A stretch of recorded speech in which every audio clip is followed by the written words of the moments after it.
Hi, and welcome to a Sunday performance of Dominion. We will begin soon, but we have a couple of things we would like you to know. There will be a 10-minute intermission between the two acts of the play, so please don't leave after Act 1.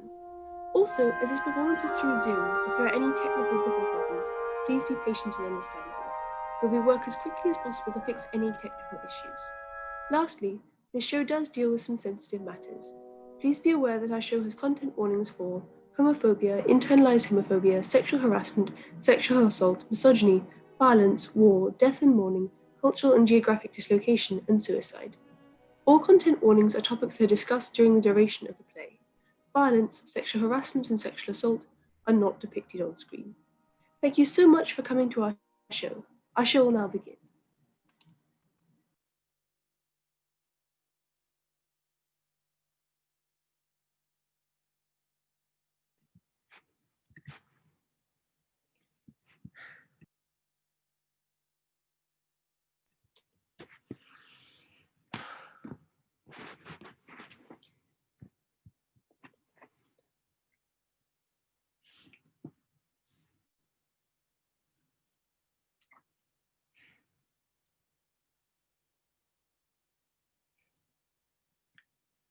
My whole life, I've been something of a journaler.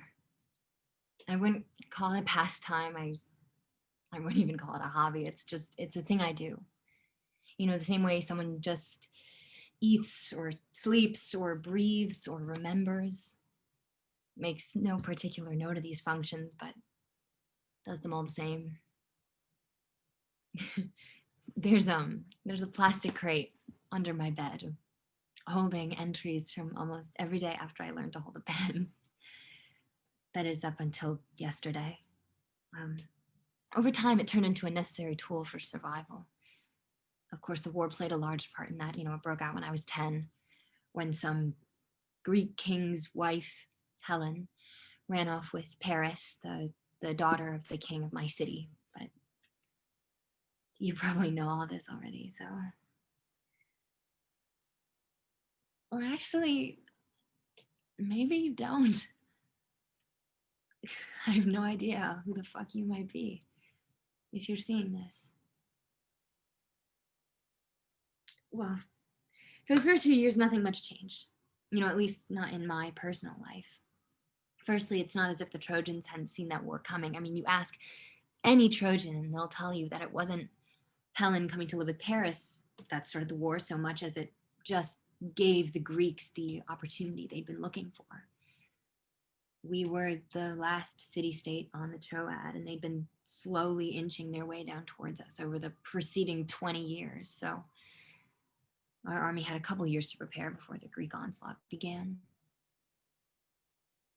But then everything changed in the blink of an eye almost, at least for me in my personal situation. When I was 14, my dad upped and slipped off into the night without so much as a word goodbye. I learned a couple days later that he had defected to the Greeks, and that's when things really started to go downhill for me. You know, not just the loss of my father, not the loss of income, just the intense shame brought down upon me through no fault of my own by him. My mom had been dead for a couple years at that point, but maybe it was all for the best. At least she didn't have to go through all that the way I did. So what little I had left, I sold off to start renting a small place on the outskirts of the city, which just so happened to be near my one remaining relative, my uncle. Not that he's much of a comfort, but you know, the one thing that I didn't sell, because who would want it, were my journals, though. Piles of them, added year on year on year, written in whatever book I could lay my hands on. I just had to know that despite everything going on, there would be documentation, proof of what I had gone through and what I had to say about it.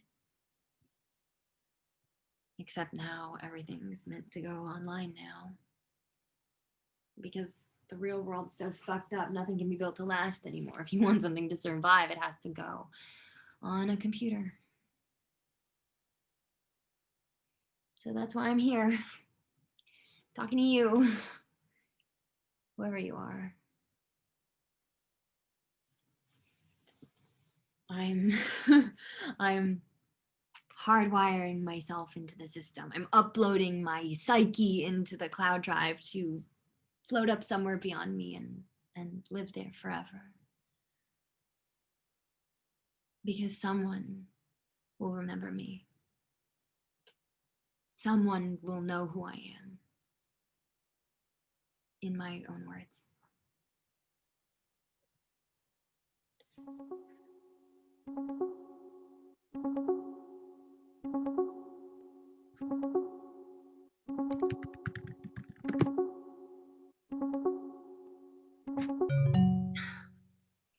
My love. Troilus, I'm so sorry.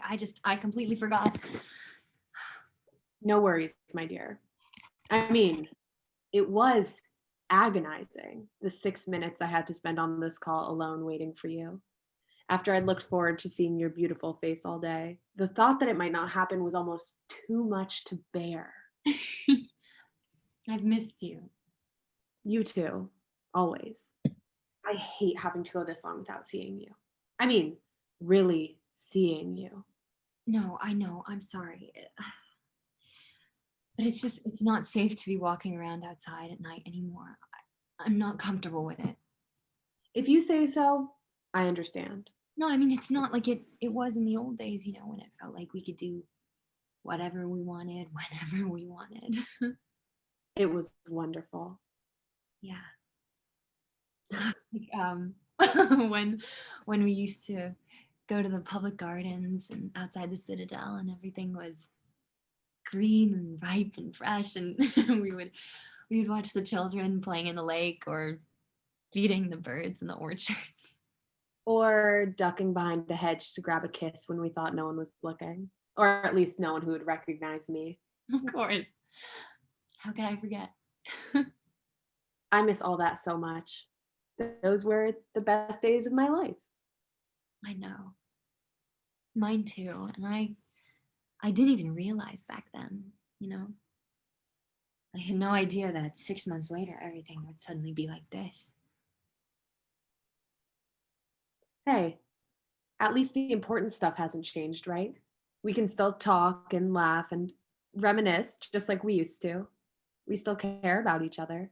No, I know. You're right. Sorry. I still love you. You know that, right? Of course I do. And I love you too. Well, see? Nothing's changed. Nothing important.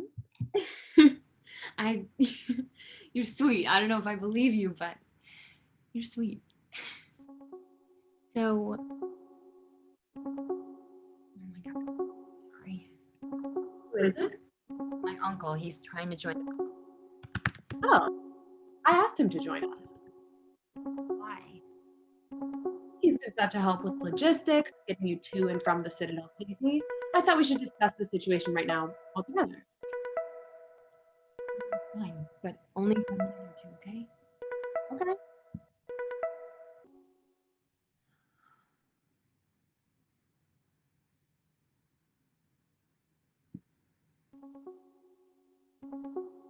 Huh.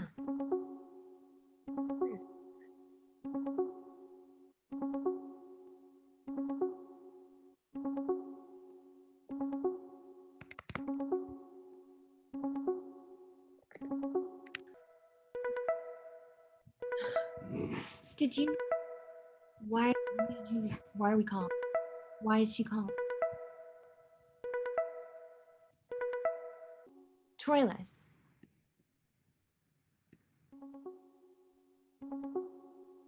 That doesn't.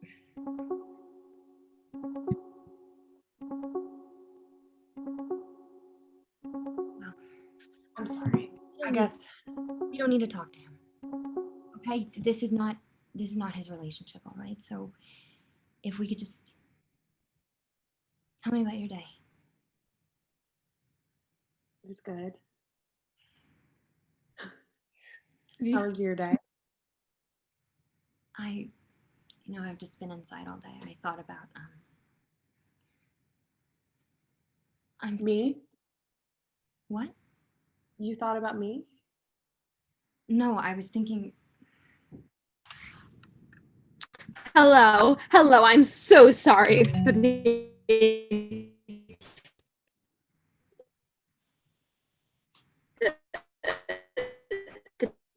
delay there. Good evening.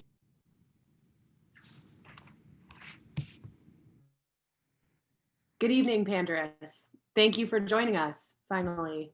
Anyway, I may be of service to you, my lord. My lord, again, I'm so sorry. The phone lines out here just horrendous. All right. Cress and I were actually just discussing the situation in your neighborhood. Oh. It doesn't seem like it's going to be too safe for her to visit me anytime soon. Why, on the contrary, my lord. Despite all this, anytime you wish to see her, I'll have her to you by the end of the evening. But Cress said... No, I said I wasn't comfortable leaving the house anytime soon. Because I'm not. This area is prime territory for Greek attacks any day now. Look, your internet just cut out. They're actively trying to get us. So, no, I'm not leaving the house anytime soon. But this is merely a young girl's paranoia speaking. The internet interruption had nothing to do with the Greeks. It's just that... Second of all, this area has not had a major attack by the Greeks for months. Don't you think they have somewhere better to focus on than our dingy little neighborhood on the outskirts of town? Not according to the reports I've been reading. Poor child. She's worried we'll consider her foolish, so now she's trying to impress us with her reports. Pay her no heed, my lord. Her fears are baseless. I shall be more than happy to escort her to you anytime you wish. Oh, well, I had kind of thought it would be nice to see her tonight, if that would be possible.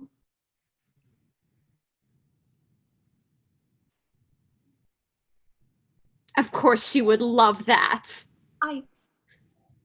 I'll have her to you by 9. Wow, okay, wow. This is the best news I've had in forever. I have to go get ready, but I'll see you both at 9, I guess. See you then. And just what was that little performance, madam? What? First of all, look at yourself right now. On a call with a prince of Troy in your fucking pajamas, with your hair looking like a rat's nest? It's embarrassing. I don't think he cares, okay? Of course he cares. All men care about things like that. They may sometimes say that they don't, but they're lying. They want to indulge in the fantasy that the woman of their dreams really is that. Right out of their dreams. You need to keep the illusion up. Yeah, well, I would hope Troilus sees a little more in me than my appearance, all right? Okay, and then to have the nerve to try and postpone your next meeting? Have you really no tact at all? Why are you being like this? If you really hate seeing us together, then why try to join our call? I did not intrude, if that's what you're suggesting. The prince asked me to be there. And I'm not saying these things as romance advice or because I enjoy seeing you sulk, but rather because you need a reminder that this isn't a game. Perhaps it is for him because he can afford for it to be, but it isn't for you and it isn't for me. Both of our necks are on the line here. You know it's no coincidence that your house and mine are the only two on this street that still have enough food. If he loses even a little bit of interest, we'd lose everything. No, you're wrong. Troilus and I have been seeing each other for over a year now, and so he's not gonna drop me like that. He's not like that. You don't know that. Young men are idiots. It's just their nature, and we have to accept it. Learn to live with it. You keep saying we, okay? But the last time I checked, being in a couple meant that there were only 2 people involved. It's we because you need me here to make sure you don't ruin this.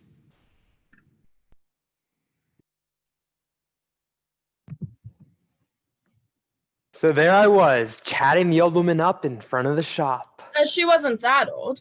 30 at the most. Couldn't have been much older than you. Well, old for my taste at least. Anyways, I was chatting her up in front of the store. You know, bicep flex here, nice little smile there. Told her, I've always liked my women a little bit more mature. Hey, yeah, I get the picture. Get to the point. And the whole time, Agamemmnon here was in the back, pilfering their entire store of bread and throwing it in the back of our van. Think of that. That's the entire neighborhood's bread supply cut off for a month at least. You two don't think it's bad enough the bread prices are already so through the roof no one can afford it anyway? Sorry, man, but you know how it is. Every little bit helps. Any flirting I can do to help the cause is a flirt well spent. Hey, there's a laugh there. I was worried you were going soft on us, Achilles. You know I'd never do that to you guys. Not unless you prefer the alternative to hanging out with us. Spending your evenings discussing battle strategy with my little brother. Menelaus may be our commander, but you know he isn't half as fun as we are. You want to discuss the fun stuff, better stick with us. You all be doing this whole camp a favor if you did spend your evenings discussing your battle plans instead of whatever the fun stuff is. And I don't think I want to know. Hey, sir, good evening, sir. Oh, spare me the pleasantries. I know exactly what sort of conversation I'm interrupting between you three. You're not meant to do that. You're not meant to jump on our calls. General's privilege, it's part of the deal. Yeah, well, tonight the deal had to be broken. This is of immense importance. I want all three of you to call your second in commands and bring them onto this call. Now. Hey, I guess if you say so.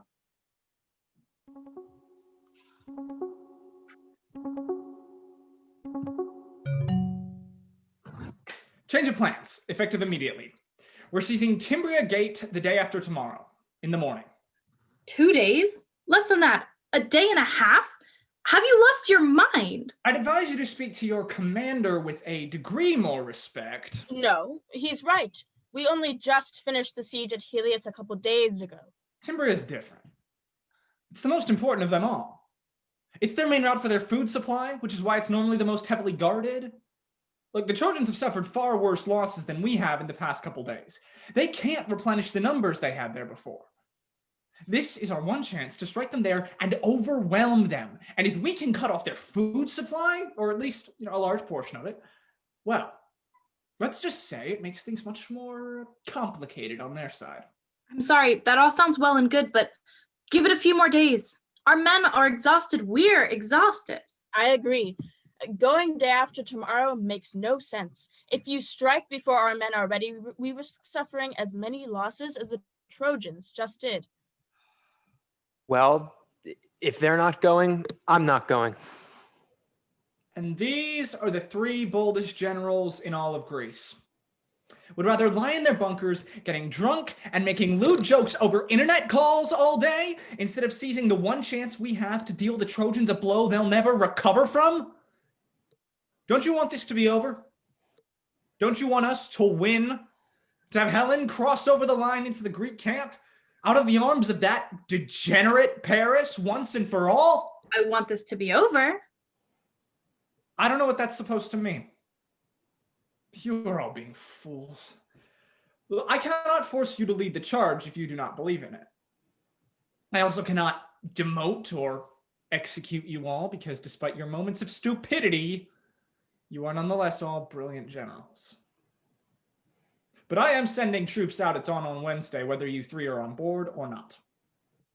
I don't understand. If we don't lead the men out, who will? Your second in commands.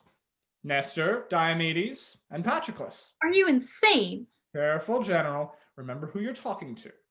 Well, you can't send them out onto the field, not at the front. They're children. They know nothing. They'll get themselves killed. Not a decision I make lightly. I have been observing all three of them these past few months because I'd started to sense signs of insubordination from you generals. And I figured a situation like this one could arise. They are all three very talented soldiers, decisive, brave, and level-headed. Your deputy in particular, Achilles, has done much to commend himself. I have no doubt that Patroclus will do an excellent job of leading the 3rd Division. Jesus fucking Christ, you can't. Please, calm down. It will be fine. I've been training beside you for 2 years now. I'm more than ready. No, you don't get to say that. You don't get to say when you're ready. Only I get to say that, and I say you're not, and that's final. Except it's not. Unless you intend to relent and prepare yourself to head to Timbria at 5 a.m. day after tomorrow, Patroclus will be leading your division for you. Complain about it all that you want. So, do we have a change of heart, Achilles? How disappointing! In that case, Diomedes, Nestor, Patroclus, I advise you three to rest well tonight and tomorrow, because Wednesday is going to be quite a day for you. Can't believe it. That miserable fucking... Who the hell is he to tell me what my second in command is or isn't ready for? I wouldn't take it personally. He's just like that these days.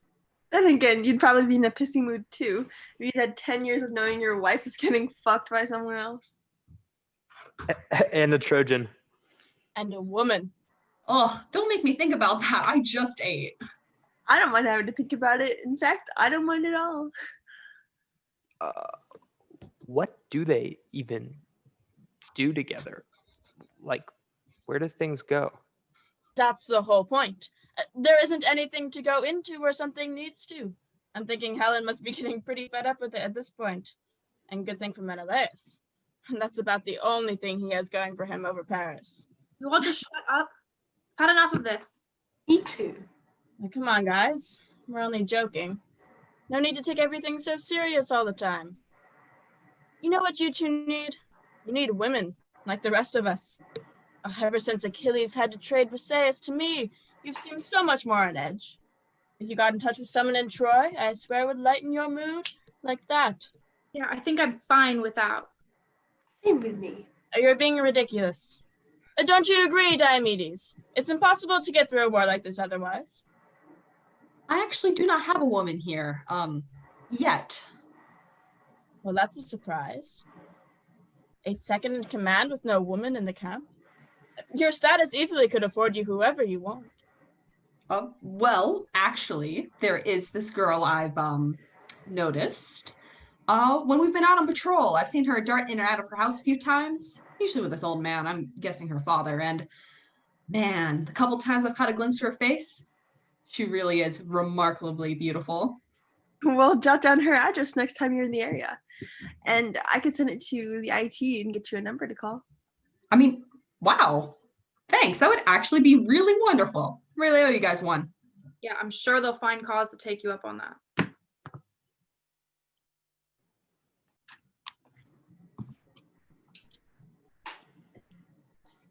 It's odd.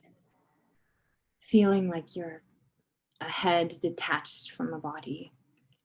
Or rather that, I don't know, your mind and some vague outline of your face are all that matter now. Every soft or sweet or subtle or delicate thing in how we communicate has been taken away from us. I think it really all started once confinement kicked in. You know, and the only way to speak to anyone, unless you were being really risky, of course, was through your little bubble on screen. When suddenly body language, as they call it, meant nothing anymore. I mean, depending on how stable my connection was, all I could take of you for certain were the words coming out of you.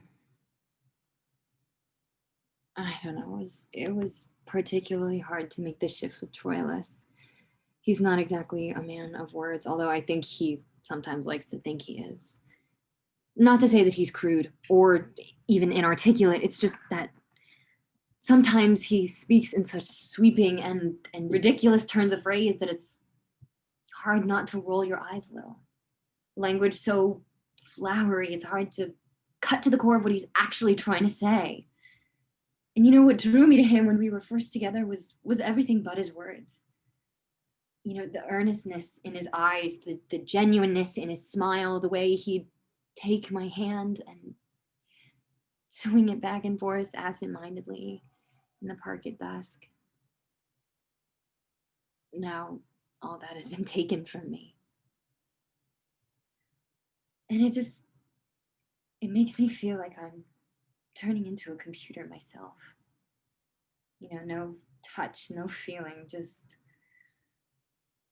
words, words, words.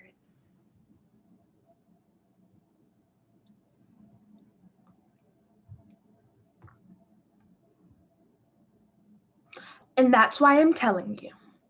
Yes, fine. You're telling me. I'm telling you, you need to listen to me. Pretty sure I've been listening to you for an hour. at least. No, I mean really listen to me. Understand the things I'm saying and take them seriously. And what tells you that I'm not? It's a look in the eyes. They're glazed over like a mirror. I can see my own image, my own words bouncing off of them back at me instead of actually really going into your head. Your mind is elsewhere. I am trying to listen to you, but so much of what you're saying doesn't seem to make any sense. You're saying that I shouldn't ride in to meet the Greeks at Timber tomorrow? Yes, that's precisely what I'm saying. But you don't understand. We are in the perfect position for a swift and decisive pushback. Yes, it is true that our forces were weakened significantly at Helios, but so were theirs. And we had reserves stationed there who didn't even fight 2 days ago, who are willing and ready to fight tomorrow. Everything is falling into place. So it would seem. And still you say my battalion should go with them? No, I'm saying you should go with them. Send your battalion in by all means, but you needn't ride in with them. Send Paris. Hell, send Troilus rather than extend yourself any further. Cassandra, I understand that sisterly affection would make you concerned. I do not speak out of mere affection. Then from what? What you're saying holds no logic in it. Yes, Paris is a skilled strategist, and she's strong and focused in the field, but there are plenty of men among our ranks who are already hesitant to bow to her leadership, and putting her at the head of our army to defend such a crucial point would only deepen those fractures. And Troilus, don't get me started on Troilus. I'd sooner trust a lovelorn puppy to head my troops. Then someone outside of the family. Anyone, please, dear brother, I'm begging you. Not just because I want to see you safe, not because I wish to be a thorn in your side, but because I want to see a strong Troy remain with the safe Prince Hector to lead it. Please believe me. I just know that this cannot end well. You read too much into things. I do not think so. You always do. Cassandra, I love you, but a 17-year-old girl's protestation of, I just know things, cannot form the basis of a military strategy. I'll be leading my troops out at dawn tomorrow. We'll be back home before sundown. Timber and me fully intact. I still think... I will not be moved, love. You've had your words. I must have mine. Troilus wants something. Do I let him in? Don't see why not. Clearly, I shall make no progress here. And to what exactly do we owe this pleasure? The youngest prince of Troy himself, calling all the way from... And where are you tonight? About how egregious is this particular breach of confinement? I haven't gone anywhere. I'm in my room in the northern wing of the Citadel, same as always. Not that you'd know, since someone had the brilliant idea of placing us 4 siblings on opposite ends of a courtyard too large to walk through now without fear of being droned. What, you want me to place all 4 of us in the same quarters, let some Greek infiltrator throw a single grenade, and sully Queen Hecuba and King Priam lacking a single heir? Forget it. It's fine. Oh, hey, Cass. I didn't realize you were here. Don't worry, I might as well not be. Thank you, Hector, for showing me you grant more credence to a schoolboy's moping than to your sister trying to save your life. It's good for me to know where your priorities lie. Don't know what her problem is. Yeah, none of us do. Father thinks she may have developed some sort of disorder from being trapped indoors for so long. But wait, I am not discussing this with you. Cassandra may not be so clear in the head right now, but at least she's here. At least she's trying to help. I couldn't help even if I wanted to. What is that supposed to mean? You used to be among our best. We could really use you back with us. Okay, look. You want me out in the field again, right? Yes, I just told you. At the top of my game? Yes, obviously. Then grant me this one thing. And here's the thing he wants. The thing I need. If I can have her with me, have her waiting for me when I get home, then I'll finally be able to focus in the field again. And just to be clear, this is the peasant girl, the one who lives in the outskirts by herself? By herself now, technically, because of the confinement, but her uncle lives only a couple blocks away and used to visit her often before things got bad. He practically raised her. Although he's a little bit unsavory. I don't know. Anyway, the point is, Cressida is great. Okay, point taken. Cressida's great. And Of course, there's an and. I think you should let her come live with me here. Have you lost your mind? Hear me out. No. Please, Hector. No, absolutely not. Do you understand the difference this would make for me? This is a heavily armored and secured fortress designed to protect the king and queen of Troy and their heirs, not whichever random girl their son has taken a fleeting interest in. I want to talk to Paris about this. Why? He'll make you change your mind. Paris is in her bunker as we speak. You really want to bother her with this now? Yes.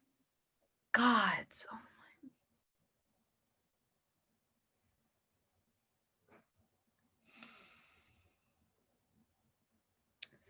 Well, if you make you stop bothering me about it, guess I could give her a call. Thank you.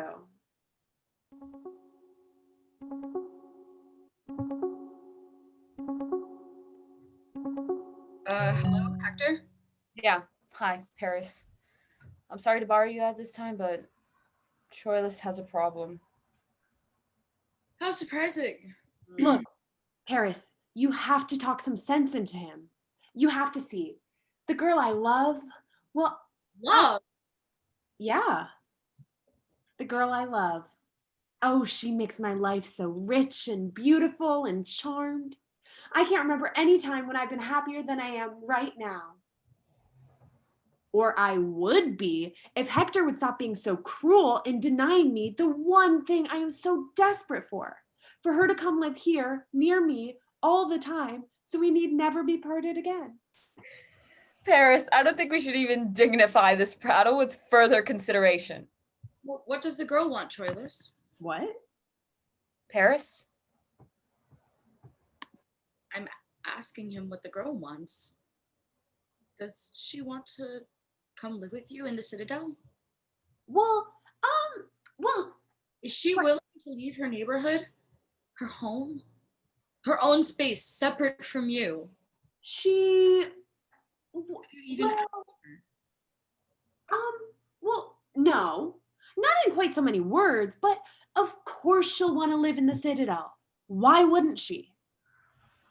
I must agree with Troilus on this one, Paris. I mean, coming from that part of the city, the girl must be salivating the mere mention of leaving that hellhole behind, especially to come here. But Troilus doesn't know that. He has to ask her directly about any concern she may have. But there's no need. Of course she'll want to live in the Citadel. It goes without saying. And more importantly, I don't want to ask her. I must again back up Troilus up on this one. I mean, there's no reason why a prince like Troilus, a man directly in the line of succession and formerly a top general in our army, should have to consider as an equal the opinion of this girl. Look, brother, I know my words were harsh before, and whilst it does unsettle me slightly to hear of this girl eating royal food and sleeping in a royal bed, if it'll make you happy. Oh, gods, thank you, Hector. Hector, I don't know what to do with myself. I feel as though my heart is about to explode like a Greek hand grenade.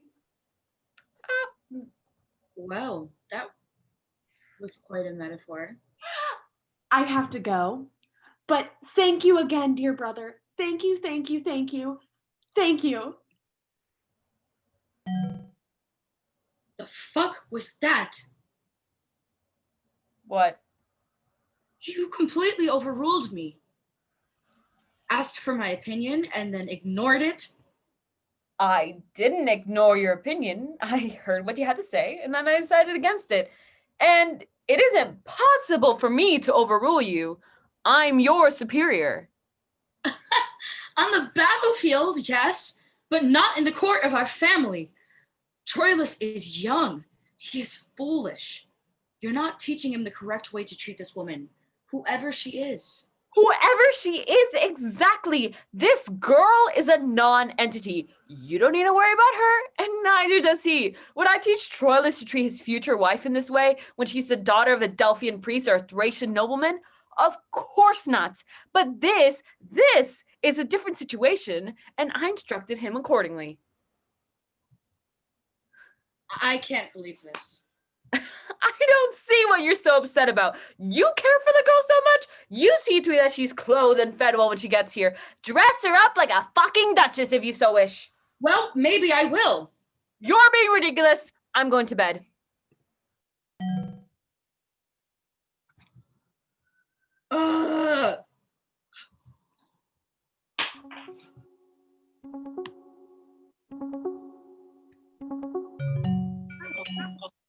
You're awake. It's not that late, is it? Helen, it's 2 a.m. Well, you're awake, aren't you? I mean, not willingly. What do you mean? There aren't problems out in the field already, are there? No. Worse. Problems with my little brother. And actually, to be honest, with my elder brother, too. That's not unusual on either count. Look, I'm not saying I expect Hector to treat me as his equal when we're speaking as soldiers, because I'm not his equal. He's my commander, and I respect his authority fully. But it's another thing for him to ignore my input. No, more than that. Bring me on a call specifically to ask for my opinion, and then ignore it, when the question isn't even remotely related to military matters. And what was the question? Troilus wants to bring a girl to come live in the citadel with him. Hector seemed dead set against it until I asked the basic question of whether the girl had even been consulted about all this. And suddenly, the implication that the girl's opinion could matter turned Hector in the exact opposite direction. He was willing to allow Troilus almost whatever he wanted, just to avoid being, indulgent towards this girl. And then he left before we could talk about what had happened. That sounds unpleasant for you.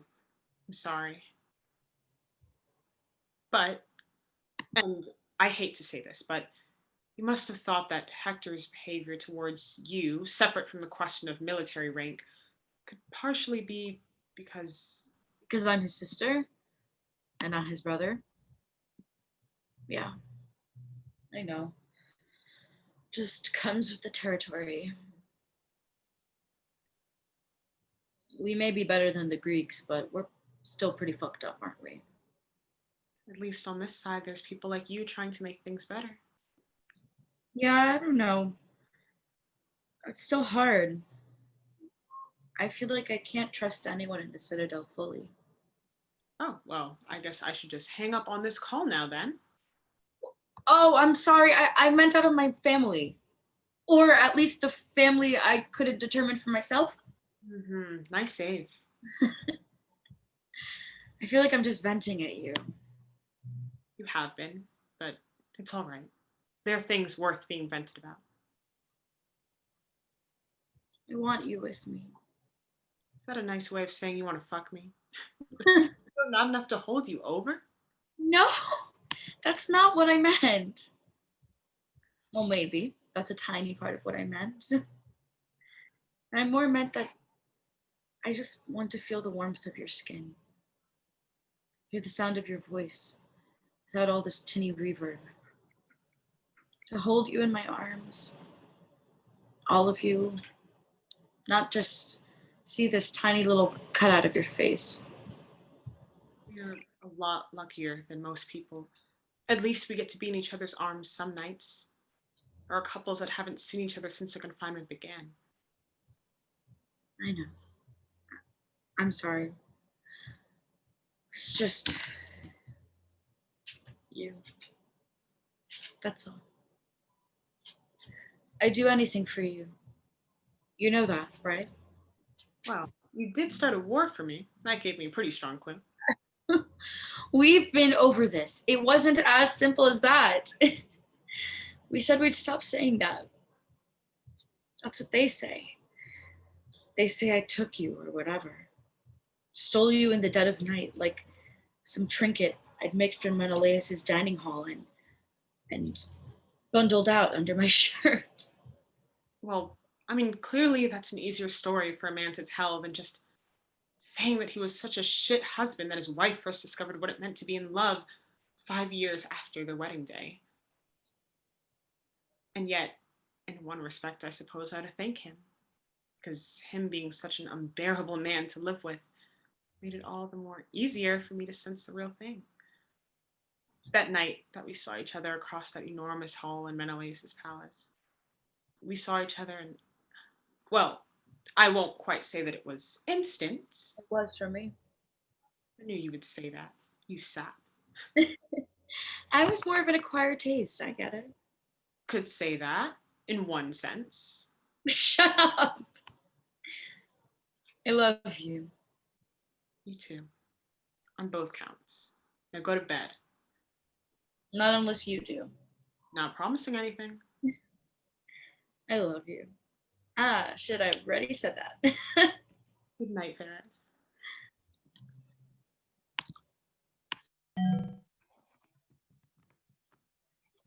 You sure this will work? Wait, like what? You mean will the call go through, or will you hear what you want from her? Both, I guess. Well, I've told you everything I know about both of those. Will the call go through? I mean, given that the Greek IT system has seen us through the conquest of 16 cities and territories, I'd say the odds are on your side there. And honestly, same kind of goes for how I'll be talking to her. I mean, I told you, there's no way you can fail. You're a Greek colonel, right-hand man to a general. You're on the side that's winning this thing. And she's what? She's a little nobody Trojan girl. You don't just have some of the power in the situation, you have all of it. Yeah, you're right. I guess. I don't know. Just to make the damn call, Diomedes.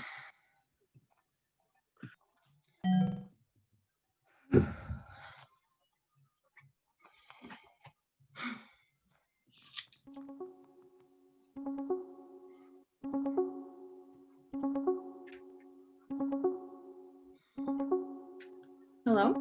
Who is... Who? I don't know you. You look like a Greek. I am one.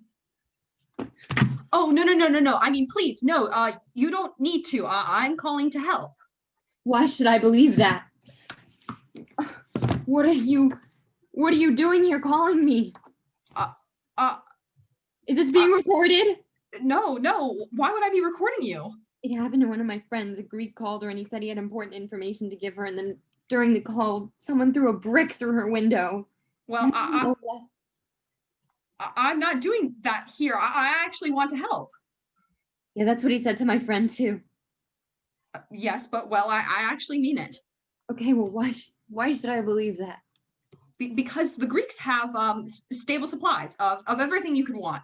New clothes, medical supplies, tools and parts for electronics, bread. I know that these are all things that you'll be needing. Some of them soon, especially if Timbria is seized. I didn't know Timbria was getting seized. Oh shit. Just a hypothetical. But if it did happen, you know things would be worse in the outskirts, particularly for you living so far from the marketplace. How do you know where I live? Oh God, I'm sorry. Please don't hang up, Cressida. No, I'm not hanging up. Not until you tell me why you know my number, where I live, and my name as well. Okay, just being honest, though. Don't go spreading this around. We have tabs on all of you with all that information, at least in the parts of town we have control of. That's disgusting. I'm sorry. It should be. And I still have no idea who you are, even though you know so very much about me. My name is Diomedes. I'm a colonel in our army, and I'm a very gifted archer. Okay. So what are you doing calling me this Tuesday afternoon? I told you, I can help you. Yeah, and even though I'm still skeptical about what this help might be, it still begs the question, why me? You know, as opposed to any of the other Trojan women you could have spotted on your IT system.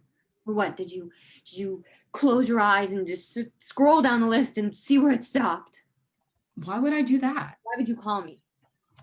Because I've seen you when I've been out scanning the streets at night. The first couple times I saw you, I didn't think much of it, but then as I made the rounds more and more, I started to notice you and your father, husband, boyfriend. God, no, uncle. Yes, you and your uncle, rushing through the darkness over and over, and it intrigued me. And then one night, even though it was dark, there was one moment where your hood fell back and your face was caught in the lamplight, and I don't know, you just looked special. And I know life is tough where you are, so I thought, I don't know, maybe I could help. Yes, somehow I feel like you also want some help from me too. Oh, what do you mean? I know this kind of offer, okay? I've heard about other women getting them. I know what you're suggesting, okay? Both what you would want and want to give me and what you'd want in return. And how exactly would you feel about that kind of thing? Because it's not just food I can give you, you know. We both know that the Greeks are getting closer and closer to winning this war full out. Aligning yourself with me could be advantageous in the long run, especially if you were to consider a move over to the Greek camp at some point.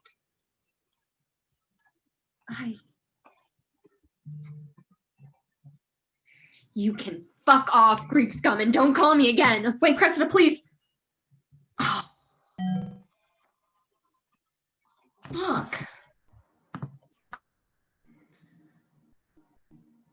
I don't understand what you're upset about. I've explained it to you multiple times now. You've got to be a bit more... I don't know what that means. Come on, don't be an idiot. And don't make my life harder. You've been in this army for a good few years now. You know the kind of behavior the guys expect from you. I guess. I've never thought about it much. Well, just think about it a bit, okay? For me. Fine, if you say so. But I still don't really get what I did wrong.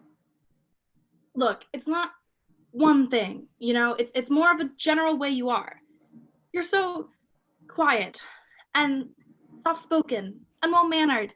It's endearing and infuriating. You need to speak up. You need to give people shit. You need to give me a bit of shit. I never want to be insubordinate. You don't have to be insubordinate, just you don't have to always go out of your way to agree with absolutely everything I say. So you're saying the problem is I've been too nice to you? Not too nice per se, just too accommodating, too demure, submissive even. I thought you liked that. Well, yeah, maybe, but not in front of other people, and especially not in front of Ajax or Agamemnon, or really anyone from the ring. I think you're overthinking this. I'm not. I know these guys. They have noses like bloodhounds for anything that seems out of the ordinary. You give them just one little thing to make them suspect, and next thing you know, you're not one of the guys anymore. Does it really matter all that much if you're one of the guys?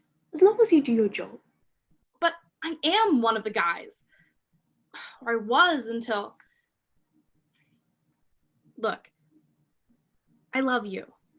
But I've worked my whole adult life to get where I am now. And not just in terms of the generalship, but in terms of how these guys see me. To be respected by a warrior as strong as Ajax, or a king as powerful as Agamemnon. Even Menelaus thinks well of me now, even though I still manage to piss him off pretty regularly. But that's all part of it, you know?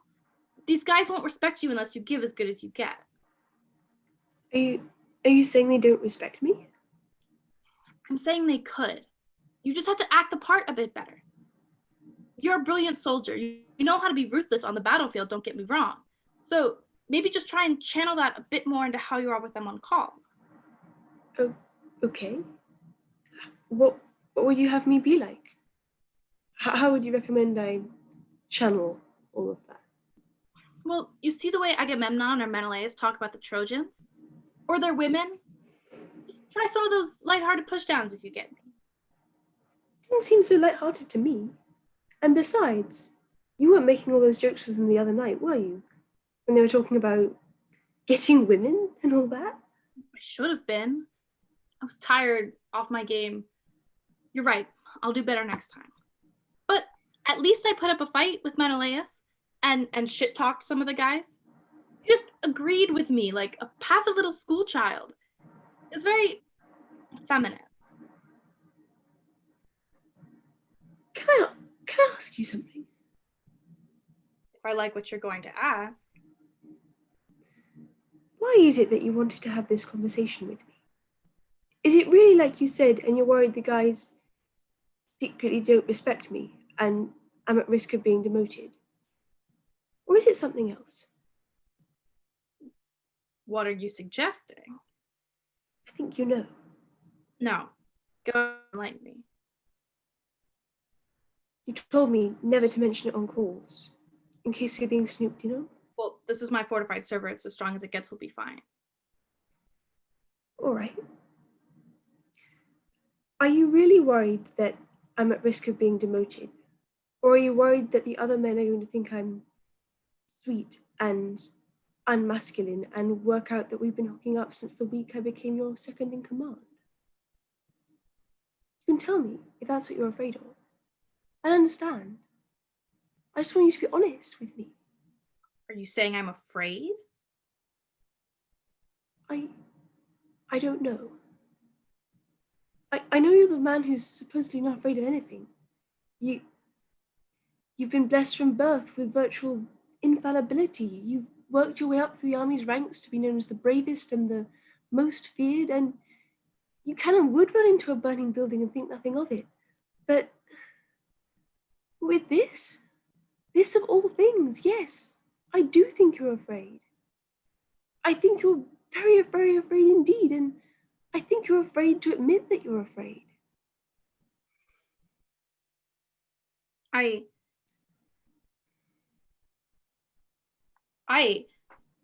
can't do this with you. I won't. I'm just trying to help you. Yeah, well, you're not helping. Not one bit. If anything, you're making things worse. This is exactly the kind of drivelly bullshit I told you I don't want to hear anymore. You need to be hard. You need to be firm. You need to go out there and make decisions and do things, not just sit here and talk to me about them. All right. I'm glad we understand each other, Lieutenant Colonel. I'm glad we do. I would say we could terminate this call now if there's nothing else you feel the need to discuss. I think we can end it there. Goodbye, Patroclus. Have a good rest of your evening. Good night, sir. Oh, and Patroclus. Yes? Be at my bunker by 8 tonight, please.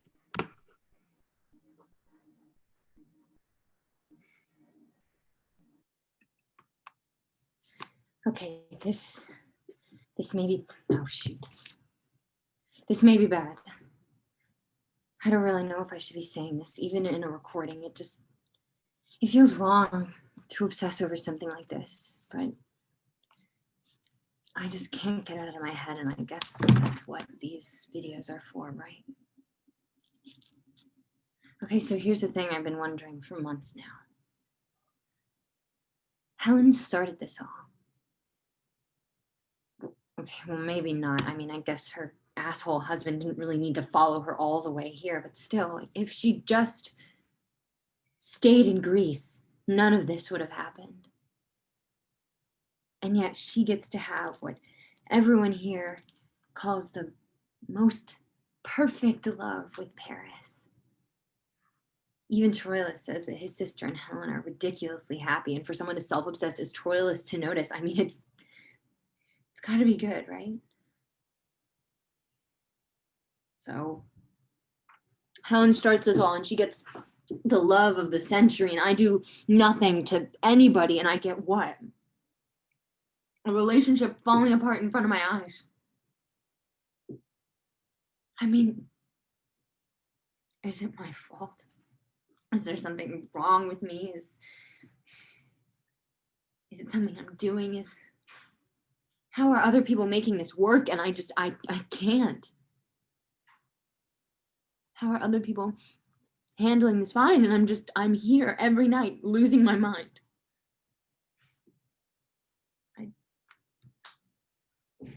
Or maybe it was always this way. And I never really noticed. Maybe Troilus was always petty and self-centered and ridiculous, and I just never really cared. Because when we were together, everything seemed to make sense. When we were face to face, everything was fine. But that time is gone. And you start to see all the things that have gone wrong, or maybe we're just wrong to begin with. And that's the worst feeling of them all.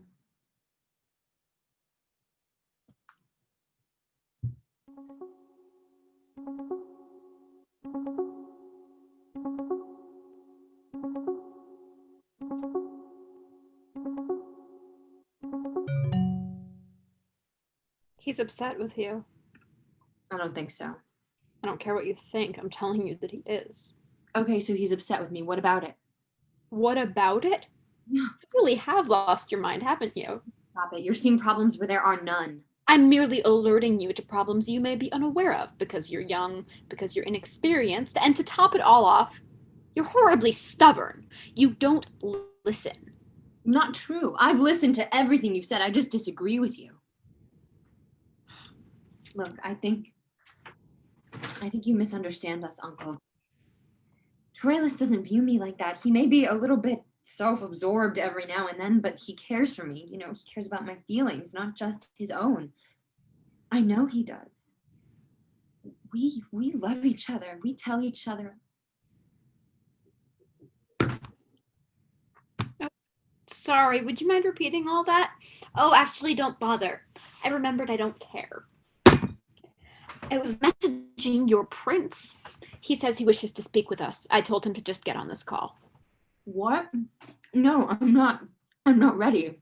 You look fine. No, I'm not happy. I can't do this song and dance.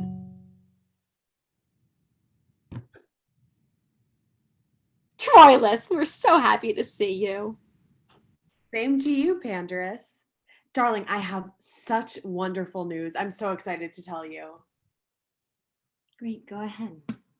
Okay, so I was talking to Hector, and actually Paris too, although she wasn't very helpful. But basically, the bottom line of it all is you can say goodbye to the outskirts, maybe starting as soon as next week. What do you mean? I've gotten you permission to move into the Citadel, to stay with me in my rooms. No more speaking through the screen, no more long periods of missing each other so terribly. And Pandarus, I'm happy to say that your role as guide to Cressida to and from the Citadel will be made quite redundant. Now, I'm sure Cressida is going to need to think at length about whether this will be the correct decision for her. Really? I had so thought this was the perfect option for all of us. Us three all living in the Citadel with this awful distance between us closed. Us three? I didn't realize there would be an us three in this scenario. What day shall she prepare to move? I thought you just said she was going to have to consider it at length. Oh, foolishness on my part, my lord. I do humbly apologize. Why, the choice is already sealed. Only a cold, senseless madwoman could ever pass up the opportunity to leave her slum for a palace and to be with her dearest lover in his palace. My love, what do you think of all of this?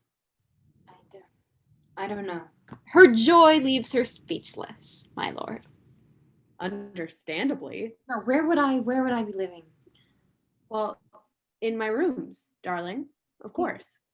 what part of them would be, mine? Where would I eat? Where would I sleep? Where would I read? Where would I dress? Where would be my space? Well, my space, I suppose. I'm not your wife. Cressida, let's not get ahead of ourselves. No, I'm 19, okay? I know we've been together for a year, but I still need my own space. I need my own life. And besides, even if I were becoming your wife, I'd still need a part of myself that wasn't completely fused with you. I can't singularly exist as Troilus's other half. Such are the thoughts of an excited young girl's mind. They flow so quickly, with much passion, but are worth little in terms of sense. Take no heed, sir. She is elated. Only some of her words do belie her true feeling. I need some time to think about this. But you just said you didn't. He just said I didn't. Troilus! Unbelievable. You brain-dead little moron! I knew you were dim, but I had no idea that it went to this extent. How dare you turn down, or even consider turning down the invitation of a prince? Just who do you think you are? No, you were more than willing to consider turning down his offer when you saw it didn't include you. Only because I am your guardian, and I need to make sure that your safety is accounted for. And now it is, so we can proceed. You had to be with him all the time. To eat, sleep, and do absolutely everything with him, and never have my own room to breathe. I'm not sure that kind of life would be worth accepting for any amount of safety. Then do it for me, you selfish brat. Do as I say. I will hear no more on this. Now, you stay here and just try to not make things worse than you already have, while I go and tell Troilus it was an accidental disconnection, and try to clean up this mess you've made. Pandarus.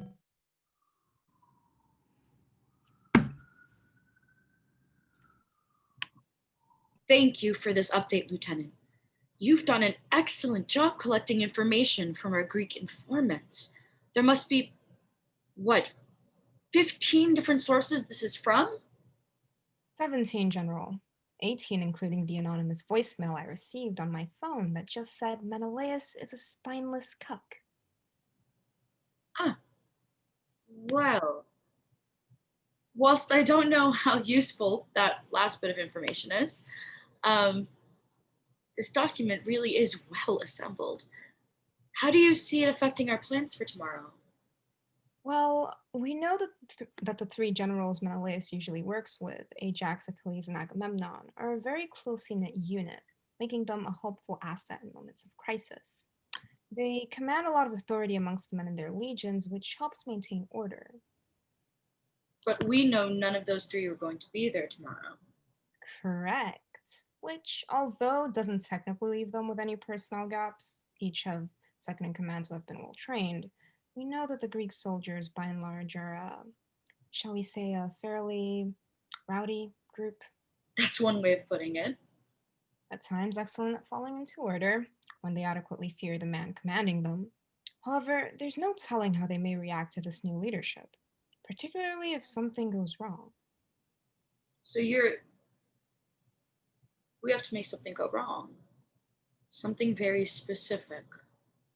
It doesn't even necessarily have to be something very drastic. Not a lot of harm needs to be done. Just enough damage, done in the right place, at the right moment, to the right person.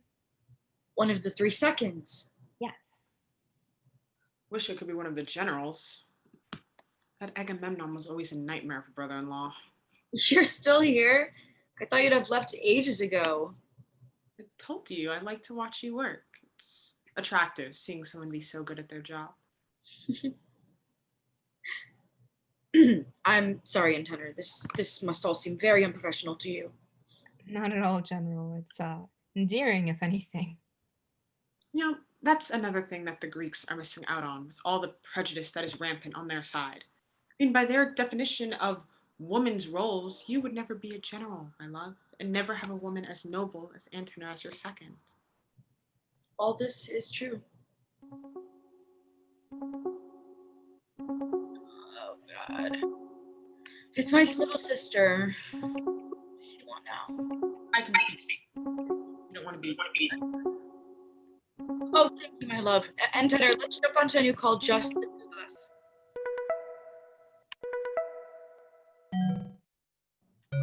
Cassandra, good to see you. And do you? If you were looking to speak to Paris, I'm afraid you'll have to wait. She's rather busy at the moment, planning for tomorrow morning. No, it was you I wanted to speak to. Oh, well, what is it, my dear? You might not like it, but it's important. I think I can handle it. You must speak to Hector. Please, I entreat you. This is what you're calling about? Look, Cassandra, it's admirable that you're so concerned for your brother's welfare, and of course we all worry whenever they have to go out, but... Don't do that. Do what? That thing they all do. Dismiss what I'm saying as the random whinging of a child. Dismissing it nicely, but dismissing it all the same. I don't know why I keep trying. I should understand by now that it's no use, but is it really such an ask? Hector is one man. He's not an army. Surely even in his mind, one man's presence cannot make such a difference. Hector is their leader. His presence carries great emotional sway for his men. Which is my whole point. The larger threat I foresee is not just what happens tomorrow, but what happens in years to come. What I foresee happening to not just Hector the man, but Hector the image, there's no recovery from that. We'll be a city with a severed head. Cassandra, please. You're rambling again, and I told you I don't like to listen to you do this. It makes me uneasy. Look, I do enjoy calling with you, but if you wish to speak together, please speak sensibly. You surprised me, Helen. Really? I surprise you. What could I have possibly said today that you could take as a surprise? Nothing. You've said nothing, more or less, beyond give vague praise of my devotion, which I hope you'll forgive me for not finding much value in given the current stakes. I should think you, of all people, would be least likely to give me that. When I tell you there's a certain power that speaks to me, might you not see a glimmer of yourself reflected in that? Of whatever it is that brought you here, to us. Of that same indescribable instinct that there was something people weren't telling you, or something they couldn't even fully see themselves. Something that allowed you to envision things that you've been told were impossible because they went against how you were meant to view yourself and your world. You mean with Paris? I mean with you. I mean with the future you saw for yourself. A future beyond being a good wife for Menelaus and never observing women like Paris beyond fleeting glances at a state dinner. The ability to envision worlds beyond what we're told is possible. That is why I come to you. You're the only one among us who...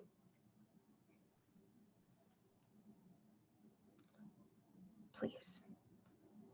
Or else the end that I envision for us all is too terrible to give voice to.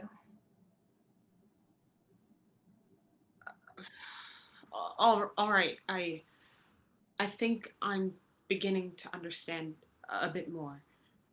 Perhaps I might be able to help you. Take the perhaps out of it. Just help me, please.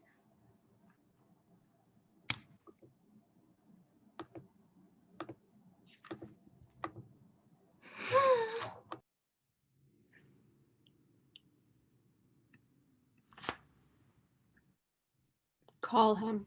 No. You're going to call him. Not. Are we to simply go around in circles on this? That's what you want. That's not what I want. You know what I want. I want for you to call Troilus. Call him and tell him you're sorry you showed a slight reluctance at first. Explain it away as being overwhelmed or overjoyed or over something. Then tell him you'll be ready with your things packed tomorrow evening to be collected by his men, as I shall be as well. I fail to see why you must play such a central part in all of this. I beg your pardon? Well, it's not exactly your relationship now, is it? Not my relationship? Of course it's my relationship. I saved this relationship more or less single-handedly after confinement began. I know, you told each other your sweet little lies about how you'd be able to make it work entirely over video call, but we both knew that was never going to hold true. I don't know. I think it could have worked out fine. Don't be ridiculous. No, and besides, video calling was never the problem, or at least not the main problem. Okay, the main problem was you coming in and making everything feel so transactional between us. This is a transaction. Absolutely, it had to be. At least on our part. We have high stakes, you and I. Yeah, that last part may be true, but that's not what this relationship was built to be. Troilus and I fell in love, okay, genuinely, across many barriers, perhaps, but I don't know, don't you think that makes it all the more romantic, perhaps? I think that means there's all the more to be gained for you and for me. Stop speaking like that. I'm not some machine controlling Troilus whilst he remains blind. I do have real feelings for him, okay, beyond a pure, hard self-interest. Or at least, I did have feelings for him. But that still has to count for something. Oh, you poor idiot! It doesn't matter what you feel. It never really did, and it never will again. How can you not see that? This relationship can never be one between equals. If it ever had a chance at that, it was over when confinement began and he was locked up nice and safe in his palace, while you were left desperate and vulnerable out here. I think you give the boy a bit too much credit. He may have a good heart, or however it is you've put it, but you know as well as I that he is naive and immature and, frankly, stupid. You may have held some hope in the past of reforming those parts of him, but now you must let go of all of that. There is no room to even risk displeasing him, because on the off chance you lose his favor, we lose everything. You must understand that. I can't believe you haven't already.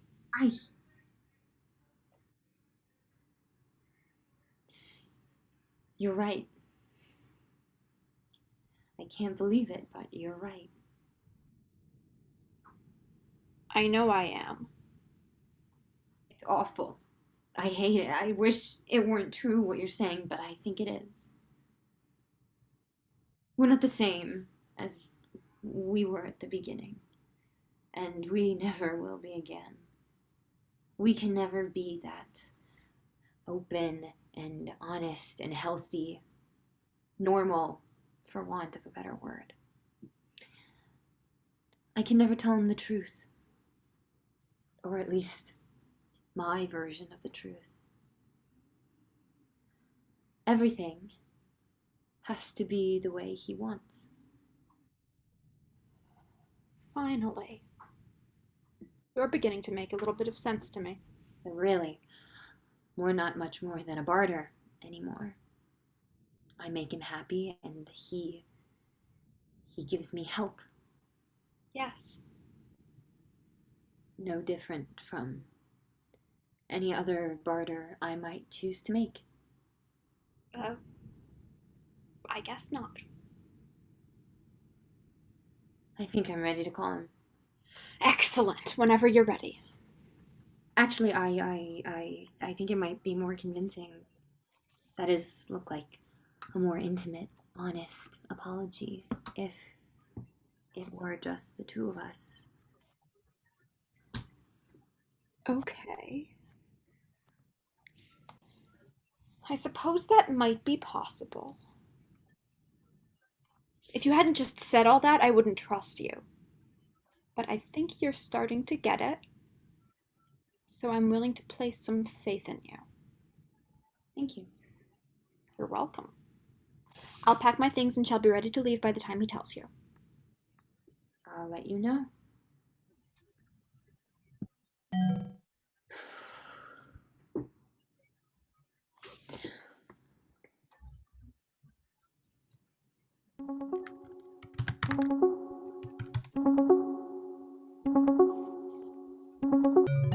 Hello? Cressida? Hello, Diomedes. Wonderful to see you.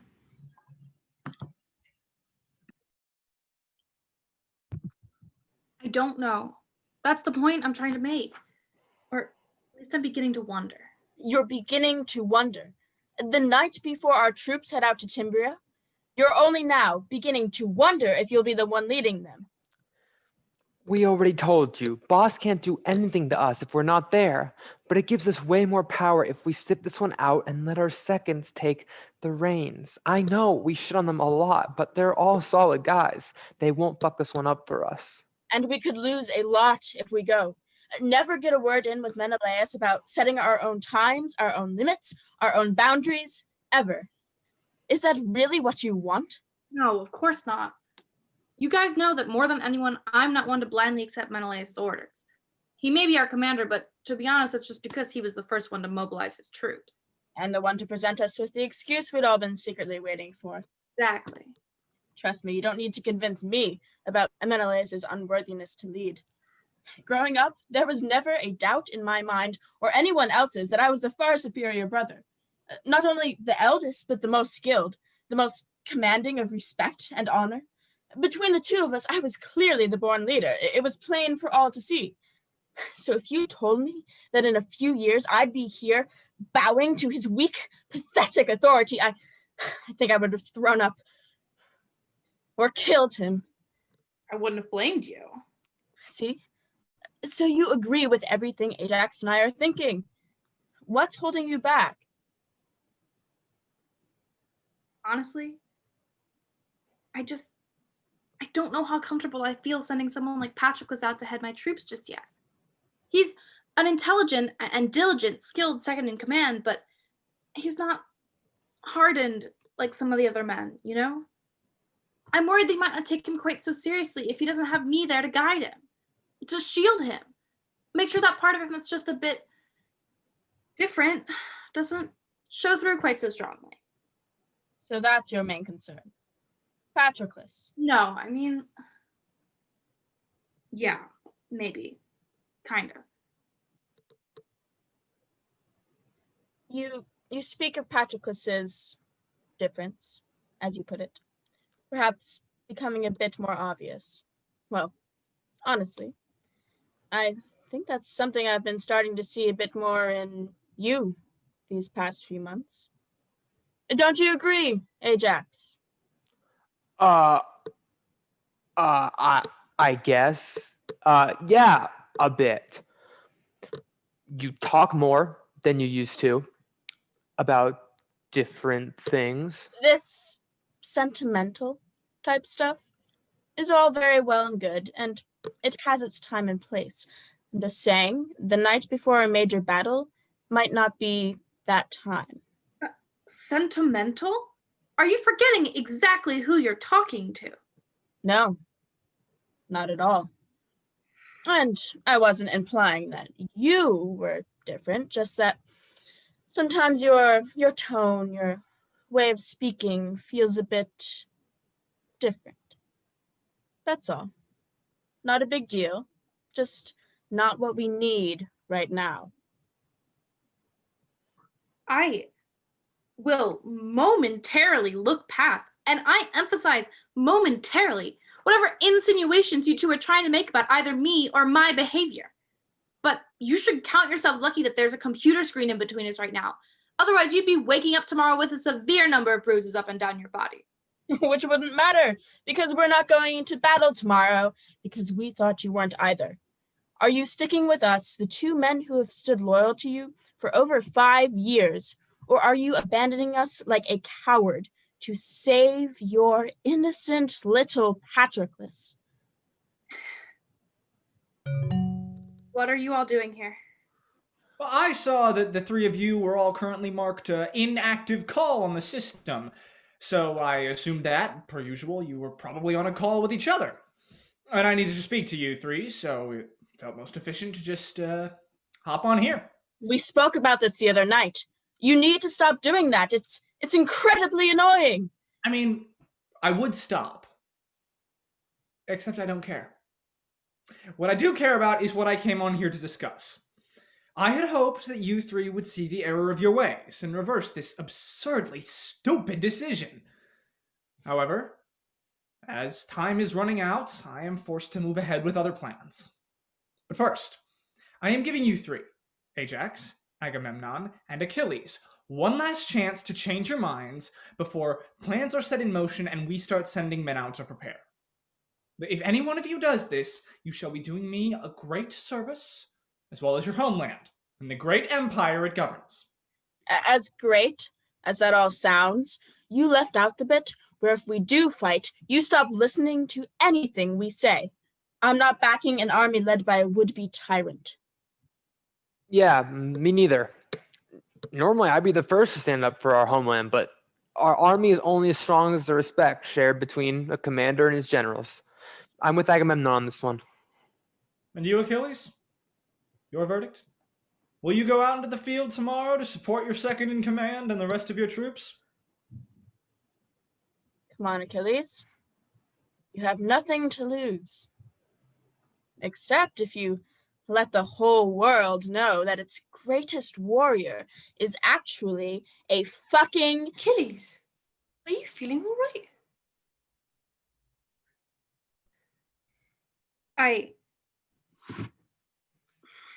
I just can't do what you say, Menelaus. I can't have people think forever that I'm a fucking pussy.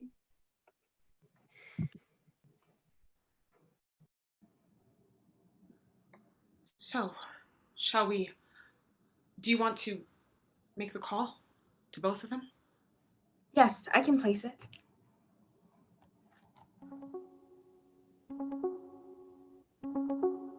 Cassandra, what is it? This isn't exactly an ideal moment. We are about to leave and head out of the city into the field, probably in the next half hour. I understand, and that's all very well, and I have prayed every night for our troops' success. But I repeat my prayers to you as well.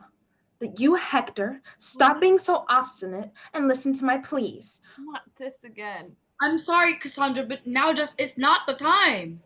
He isn't the only one that thinks so. Helen? What are you talking about? I'm saying that I agree with Cassandra here. What has brought this about? I've always thought you so clear-headed since you've been here. So measured, so reasonable. That's because she normally just goes along with whatever you say. I wasn't speaking to you, Cassandra. She's right, though. It's a trait developed from old habits, I suppose. Back home, women don't speak up, and certainly never to contradict a man. But here, I must insist. Hector, you cannot deny that Cassandra has been correct over and over again in her predictions about how things will pan out for you, for the family, for the whole city. And not just trivial matters either, but real, serious military consequences. She's fortunate. She has good luck with her guesses. But, I mean, really, just the sheer number of times that she's been correct in her major predictions. It's difficult for me to recall a time she's been mistaken. Not about something important. No, come to think of it, I can't either. Not you too, Paris. Hector, your sister really is incredibly observant. She pays attention to each and every battle that occurs, reads the military summaries, analyzes what went wrong for you, what went right for you. As all 17-year-old girls commonly do. As this 17-year-old commonly does. You too may think that I've lost my mind, but... I don't think that. I do. But I really think that you should listen to her. Especially today when all she's asking you to do is send out another figurehead to rally your men. Paris could easily do it. Well, you're no impartial judge for what Paris is or isn't capable of. I have more than enough experience observing you. I've been right by your side the whole way through. Nope, no, I will not tolerate this from any of you. Hector, please, listen to this girl. Listen to all of us. Just this once. Listen, or stay stubborn and stuck on your path, and you will reap what you sow.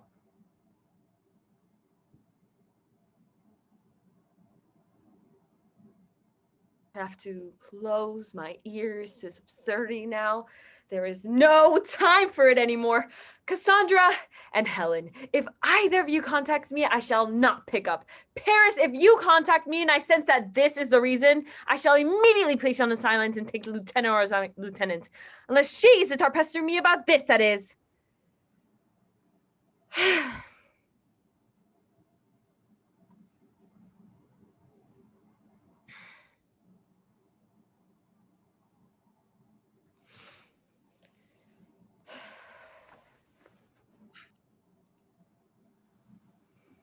I'll see you all on the other side of our battle today.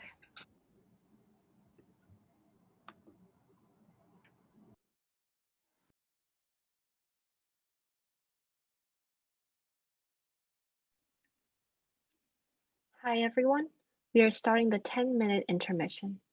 Please feel free to go to the bathroom, get water, take a break from the screen. We really can't stop you and we want our guests to take care of themselves.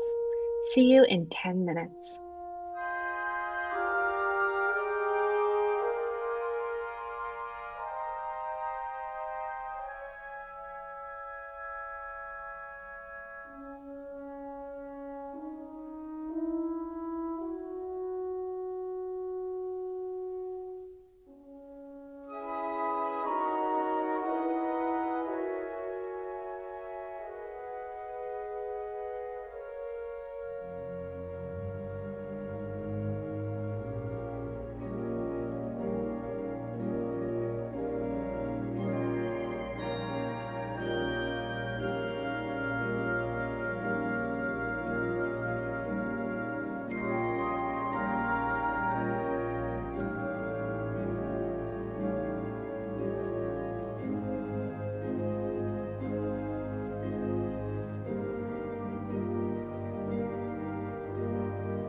There are 5 minutes until the end of intermission.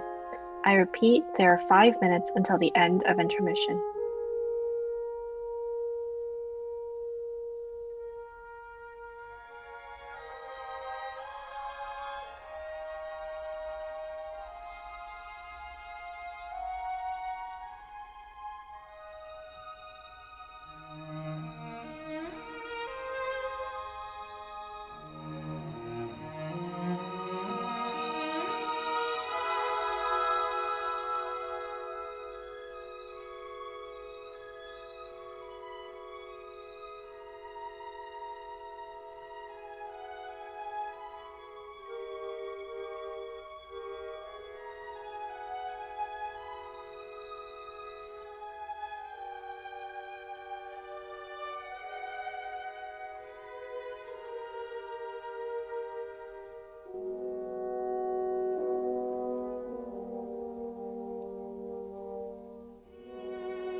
Hey, there are 2 minutes until the end of intermission.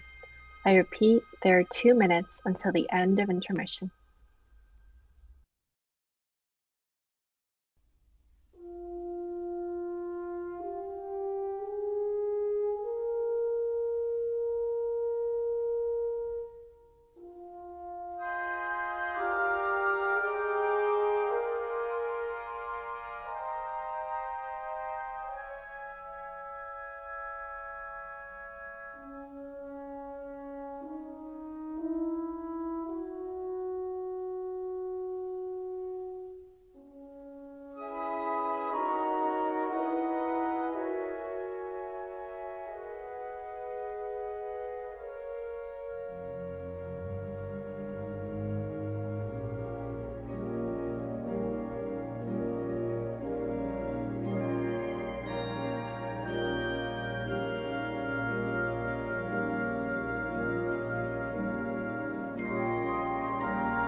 Intermission has now ended.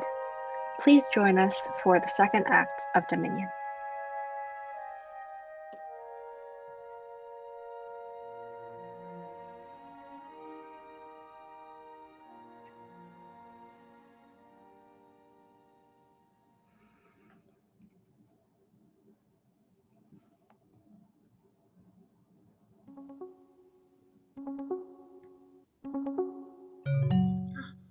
Thank God I needed someone to call just about now. I knew that you did. The waiting, it's unbearable. I know. I'm not sure I can take it any longer. I know. And I knew that you wouldn't call anyone to speak about it of your own accord because you keep everything to yourself, even when it hurts you. So I thought I'd go ahead and call you instead. Are you saying that you think I'm too reserved? Absolutely. To the point of frustration.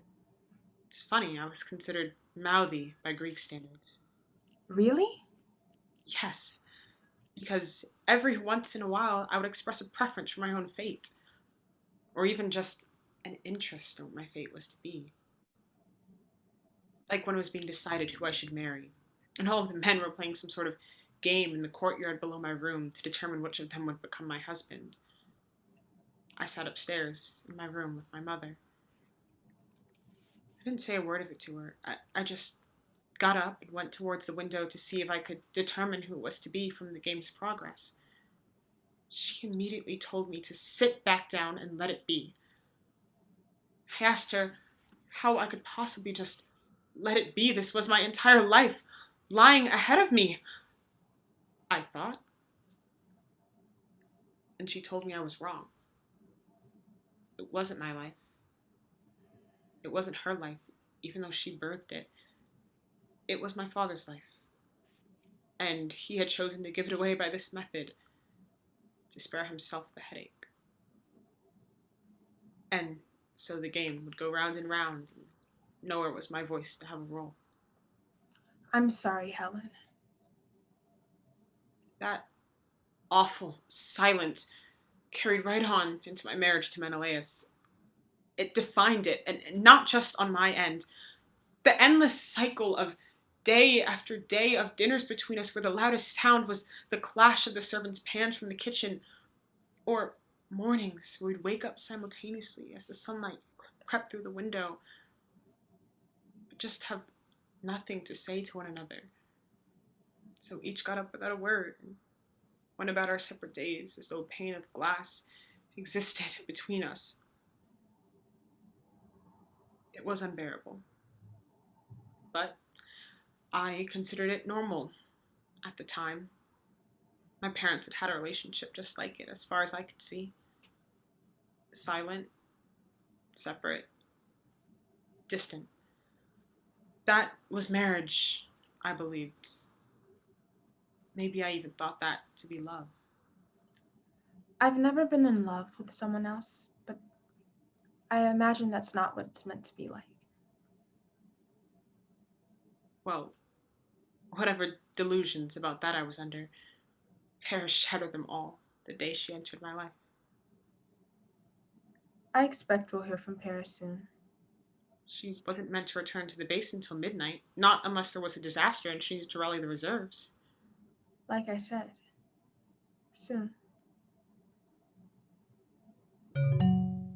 Are you two all right? How did you... How did I what? Not you, her. Bad news, my friends. I'm so sorry I have to be the one to tell you this. Don't tell me. It's Hector. Yes. He put up as brave and noble a fight as ever, and it looked for a long time as though our side might have actually gained the upper hand. But then, at seemingly the last moment, everything shifted. Before we knew it, the worst had occurred. Don't say it. Please, don't say those awful words. Just let them hang in the air. We all feel their presence strongly enough. He's not dead. But he has been taken hostage. We don't have any leverage strong enough to get him back anytime soon.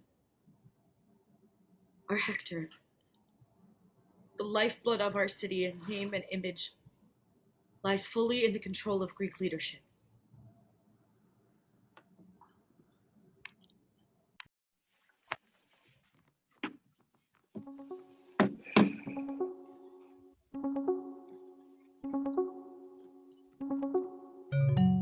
Have you heard anything? Since when? Since recent. More recent than the last time you called me 10 minutes ago. Man, what the living fuck was that all about? I don't know, but it was bloody good. Literally. What a man. I mean, what a man. I always thought Achilles was a little soft myself, despite all the clout, but now, man, I get what all the fuss is about. He's a fucking legend. I thought he wasn't going to fight today. Oh, he wasn't. Patroclus was definitely at the front of the 3rd Battalion when we went to Timbria. I saw him with my own eyes, filling in for Achilles, just like we were filling in for, Ajax and Agamemnon. And then we all rode out and went our separate ways. It should have been easy. I mean, our force is so obviously outnumbered theirs. Or at least that's how it seemed until I looked over my shoulder to the window on the right and the general was nowhere to be seen. I mean, I could see the other group tanks in the 3rd group start to slow and then grind to a halt. A few men poked their heads out of their windows to see if anyone knew what was going on. But you know that nobody really respected Patroclus, not really. So there wasn't much discipline to begin with.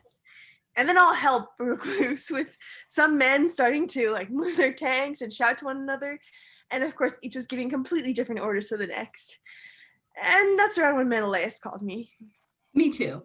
Called and said we should just leave the 3rd Battalion. At least for now, even though it leaves our numbers severely depleted. Yeah, that's what he said to me too. And that's the last thing I heard until... Until? Holy shit, whatever that was. Unbelievable. Man, to ride in unannounced and then deliver your entire battalion a set of orders so perfectly synced that even that group of dickheads could pull it off and then lead them right up to and into Timbria? Yeah, not to mention plowing right through Hector's personal guard on the way, overturning the poor fucker's tank and taking him hostage for all men to see. Legendary. Literally. Well, if it isn't the man himself, what you gotta say for yourself, hey, big man? Seriously, Achilles, that was something, even for you. I mean, I guess they're right. That story they used to tell about your mom, that she fucked some god or something, magic superpowers for war or whatever. Stop. Okay, I guess I should have made a joke about your mom. Not on this day. On this day, you deserve a victory lap, my friend. Really, I swear to God, whatever you want from any man in this army, he'll give to you. Any bottle of wine, any piece of weaponry, any woman. You two, please just stop. I've had enough of this. Look, man, we're just trying to congratulate you. It wasn't any harm meant by it. I'm only here because Menelaus is meant to be joining in a moment. Give an official debrief to all the generals in their seconds.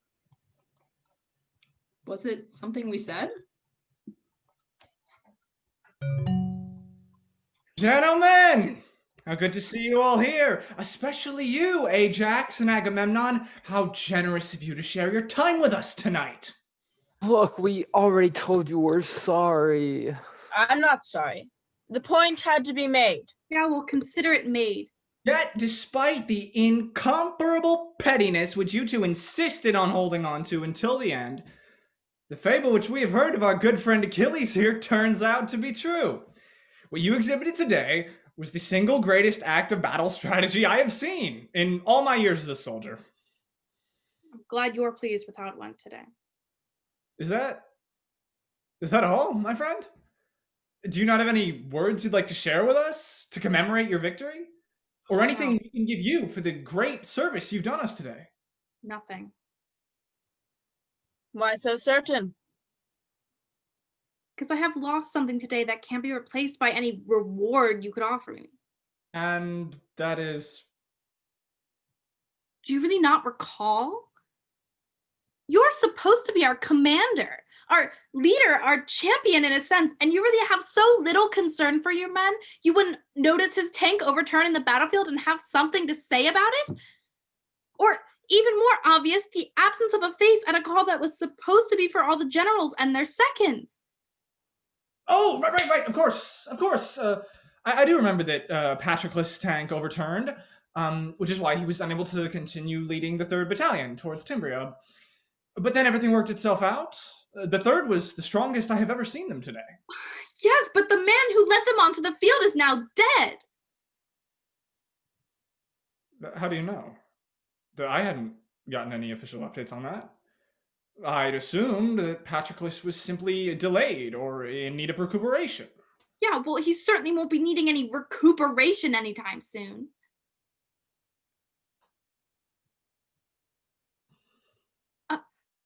I know they train you all to be so utterly devoid of feeling, but do you really care nothing for that man? Only for the fact that his tank overturned on the battlefield and it screwed up your battle plans? I went back. I meant to go as soon as I'd heard something had happened to his vehicle. Only at the same time, I knew exactly the plan of action that would secure us a swift and clean victory. And I'd been taught my whole life that nothing could be more important than that. It was a choice.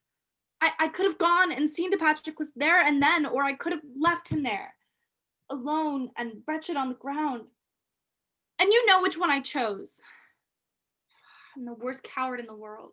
I don't know how you can say such things of yourself. But they are clearly not true. Today's events are enough to prove that to anyone. I went back after it was all over. Back to the ditch where I had seen his tank overturn. By the time I got there, he was already dead, but he hadn't been for long. I could feel his wrists were still warm. His blood was beginning to cool, stopping in its tracks and lying still in his veins, the life slowly seeping out of him and into the air around. If I had been there a moment or two earlier, I probably could have gotten him help, or at least been with him in his final moments. We all must make sacrifices in this effort. Except you could excuse me for thinking some of us are more sacrificable than others. I don't think you quite understood what you meant, Achilles. I mean, of course we were sorry to see Patroclus's tank shot down, and we were all hoping to go back and find him alive there afterwards. But think of what we gained today, what you helped gain today. A win that far outweighs anything we've achieved in this war so far. I mean, to have control of Troy's main source of food, it really could make this whole thing end so much faster. And then we can all return to our wives, our children, our women back home, or whoever. And we'll finally be able to get away from this dump of a city and get back on good Greek soil. I mean, won't that feel incredible? And now we have Hector. Probably the closest things the Trojans have to a spiritual leader, locked in a cell in the prisoner's barrack. He's the one who no doubt gave the command for Patroclus's tank to be targeted. And now he's ours, to do what we please with. Fact. Why not make that one part of your reward for your performance today? You may determine the future of our noble captive. Whatever torture, no matter how cruel, painful, or humiliating, as well as the time and style of death. So, Achilles, what'll be your first move? I want to leave him alone. What? I want to leave him in peace and let him be, even if he must remain in a solitary prison cell. I don't understand. I've seen one noble man dead today. That's enough for me. That appetite for senseless blood ever existed in me. I think it died today. And I felt the life gradually seep out of Patroclus. We can send his body back to Greece. He can have an official state funeral wherever his family wishes. I don't have any living family. Oh, okay then, wherever you want, I suppose. Doesn't matter to me. No matter where he lies, he will always lie alone because I left him to that fate. And I shall have to live with that knowledge for the rest of my life. This is where blood has gotten me today. To more blood on my hands, of course, as always, and blood draining out of Patroclus when it should have remained inside of him, hot and bubbling and thriving. So excuse me if I prefer to avoid any mindless cruelty for the foreseeable future.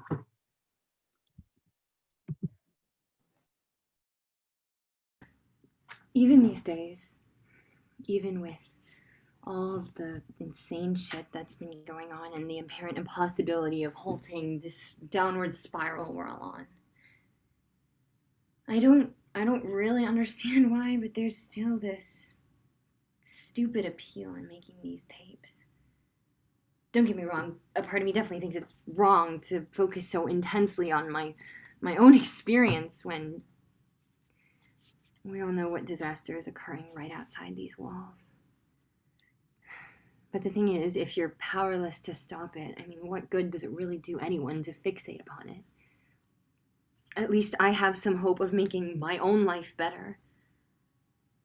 Although, to be honest, I've started to lose that hope as well. But there's also this sense, I don't know, part of me feels dumb for even trying to articulate it, but I suppose there's no one here to judge me for it, even if I do. I just have the strangest feeling that when I speak, at least, like this, in the confidence of a lone computer camera, that it isn't just me speaking. Because I'm saying things that other people think and other people feel, even if they aren't given a platform to voice such thoughts. I just can't help but shake the feeling that when I give voice to thoughts and say... He never really listens to me. My thoughts, my words, and my love are all wasted. Any fleeting moment of happiness feels like it's mocking me, because I know it's going to be ripped away from me tomorrow. I lost all control, and I don't think any of them are ever going to give it back. Thoughts are not idle things, nor are they solitary ones. They surely must try to meet and join and commune, just as we all do with those of a similar character. I mean, I couldn't exactly say why, but even though I am by all definitions alone, I feel utterly connected. It doesn't do me much good with the rest of the world shut out, but my senses all feel strangely magnified, as though they've each been set alight: sight, sound, smell, taste, touch, and something else, a sense that alerts me to a sort of energy that flows between each person sharing common sorts of experiences. Call it synchronicity, call it connection, call it what you will, but it's there. And even as I sit in this room by myself, this feeling won't stop. It comes over and over again, telling me that even in this world of endless predictability, there could be something coming, something on the horizon completely unforeseen.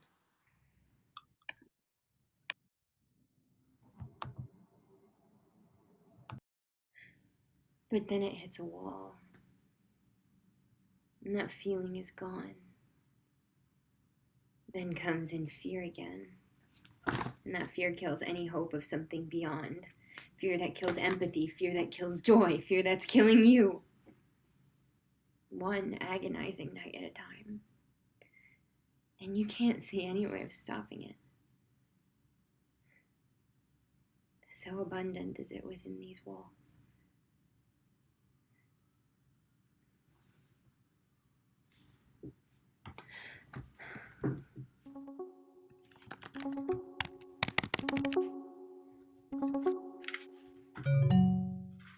My love. Hello, Troilus. I'm so glad you called. I could really use talking to you on a night like this. Yeah, it's been a tough few days for us all. At least we have each other, right? I wanted to show you something.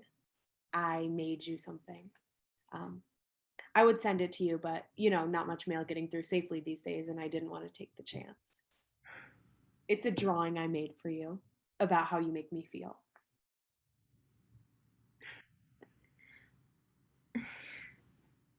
I wanted to give you something to hang up on your side of the room when you come stay with me. Well, it's not so much a side, it's more like a little corner, but still. I have pictures of my own here. Thanks very much. We have invented the photo frame, even all the way out here in the outskirts. So I didn't mean it. No, forget it, okay? You're sweet, Troilus. Sometimes you're a little bit clueless, that's all.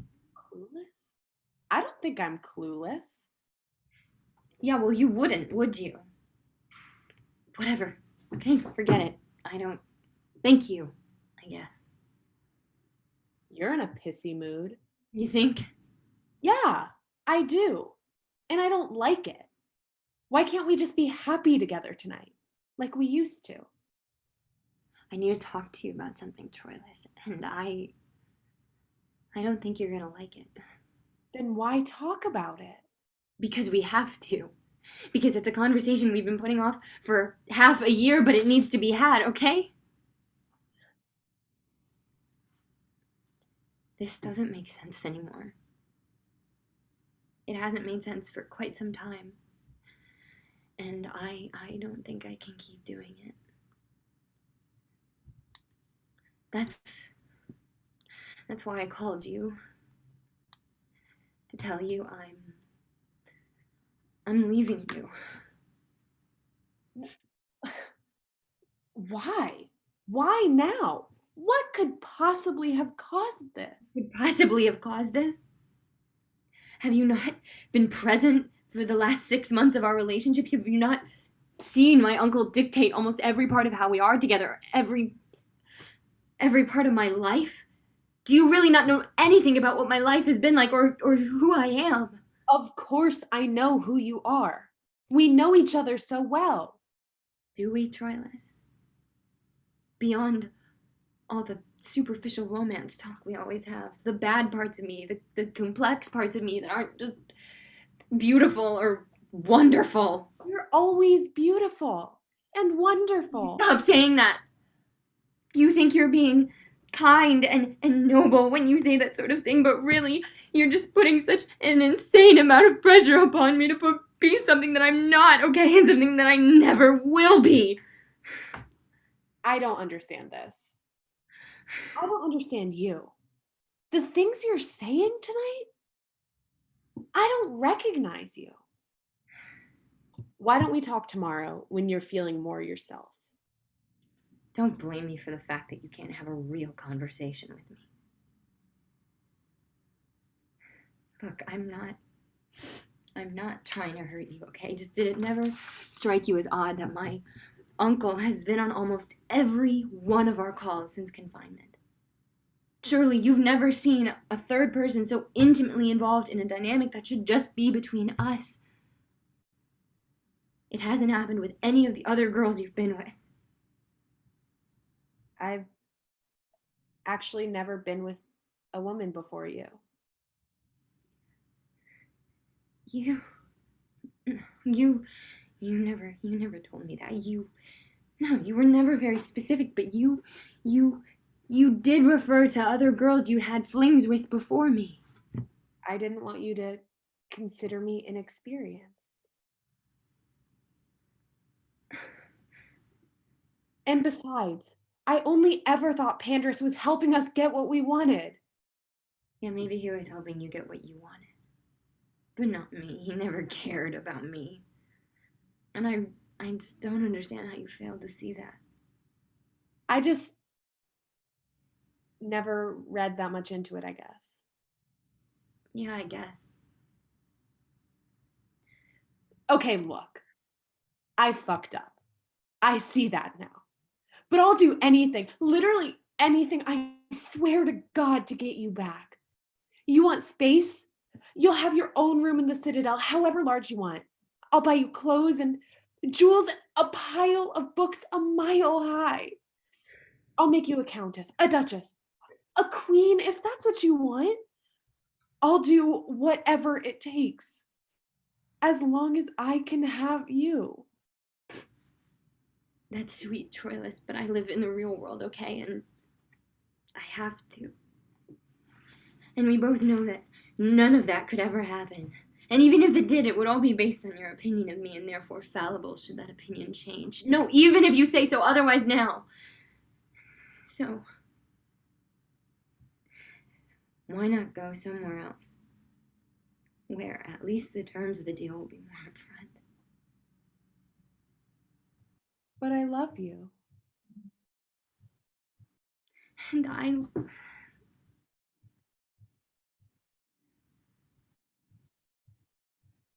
I appreciate that.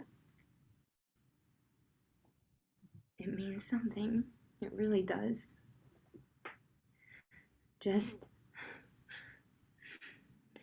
Not enough, sadly. Not here and not now.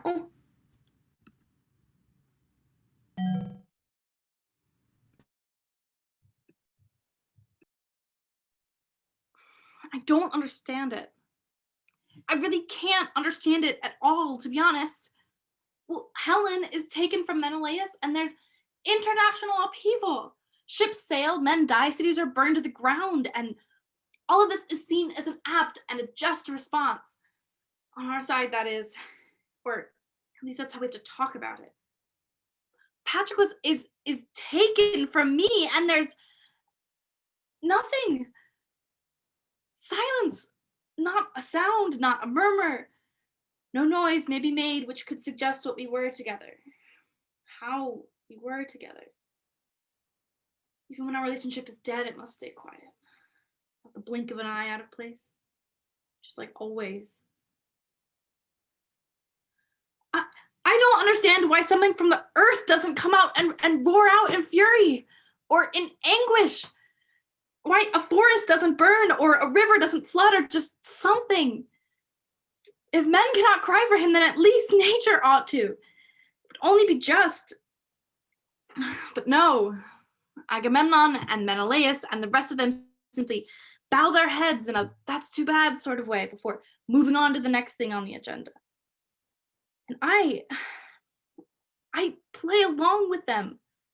Must any questions be asked? You know, sometimes I wish they would just ask the fucking questions and get it all over with.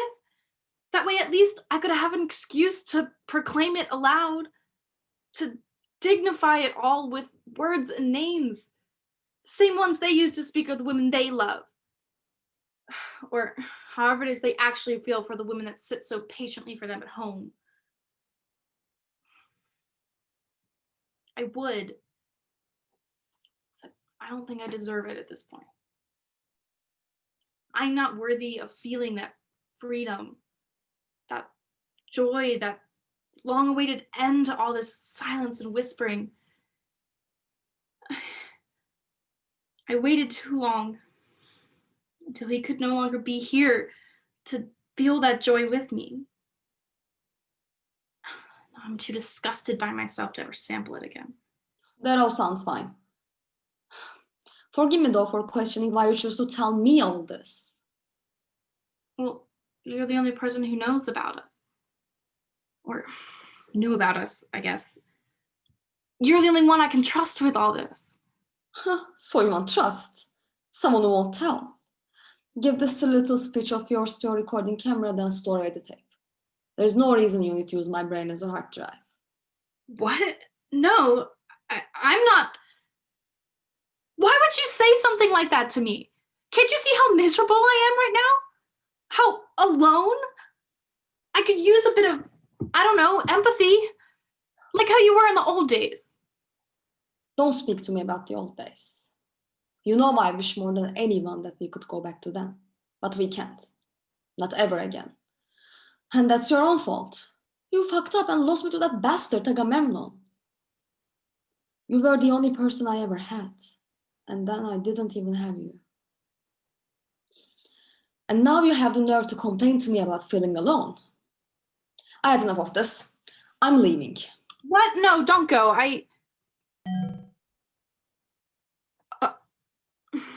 No, God, not alone. Not again. I can't just now. I don't know where to go next.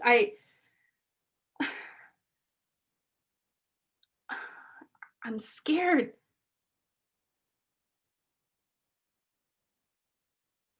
Guess it really is just me and the camera now, isn't it? It's probably what I deserve after these past few days. These past few years. No, this was never a place where someone like me was meant to end up. My whole life, my mother, she promised me infallibility. Swore it to me, swore to everyone that I would grow up to be the biggest and the fastest and the strongest. And well, I never knew if it was actually right, but I guess in a way it didn't matter because whenever I'd question her about it, she'd always say the same thing to me, that anatomy was destiny. And that I was the strongest and I was the brightest, and I was the brightest, at least as far as military strategy was concerned. Everything I ever wanted seemed to come my way. The victories, the promotions, the women. There was only ever one answer to every question that life ever put in front of me. And that was more action, more direction, more movement. Plot this assassination, or capture this fort, or join on that battle. Motion was the answer to every question that life ever threw my way. That's why I always hated moments in the night like this. These moments that were so terribly still. These times of night where the wine has been drunk and the arguments have been had and the footsteps have stopped and everything and everyone is so quiet they might as well be dead. It's the sewers of the night. That's what Patroclus used to call it. That's where he came in. He would fill these moments of menacing silence with his beauty and his energy and verve and sheer passion for life. And for me, I'm not like that. I seem to drain the life out of everyone I know. So Briseis hates me now. I drained it out of her when we were together, and I drained it out of swarms of Trojans on the battlefield every day, and I drained it out of Patroclus. Would I let him put himself in harm's way because of me? And I'm not sure I can continue on with that knowledge resting on my shoulders. I don't think I can stomach it. Not with all this silence and whispering that emphasizes more than ever that if I dial Patroclus's number right now, there will be no face on the other side. That face now lies in our morgue. It's cold and dead and graying and wrinkling and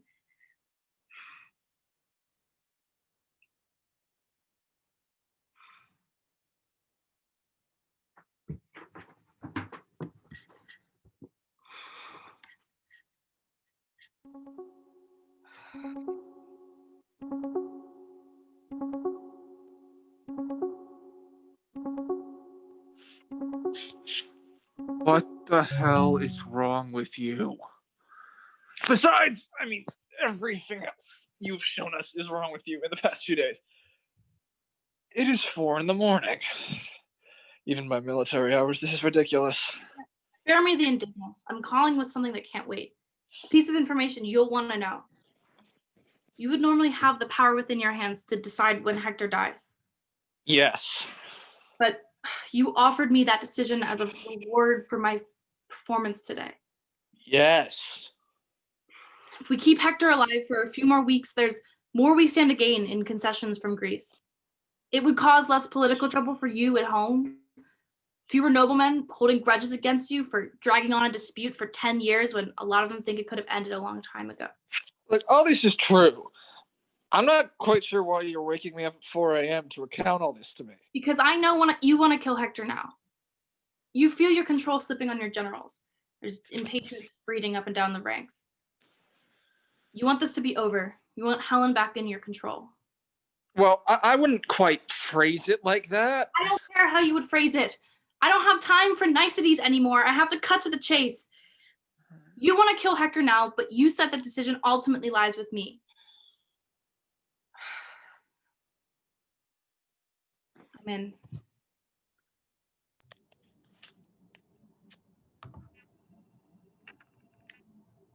It's an odd feeling to know that you weren't exactly made for this world. It's not a flaw on your part. It's not really a flaw on your world's part either. The two of you just weren't made for each other. Perhaps you burn too bright and everything you touch seems to melt away out of your grasp, or worse, cry out and singe in repulsion. Or perhaps you're too cool, an ice queen, or frigid.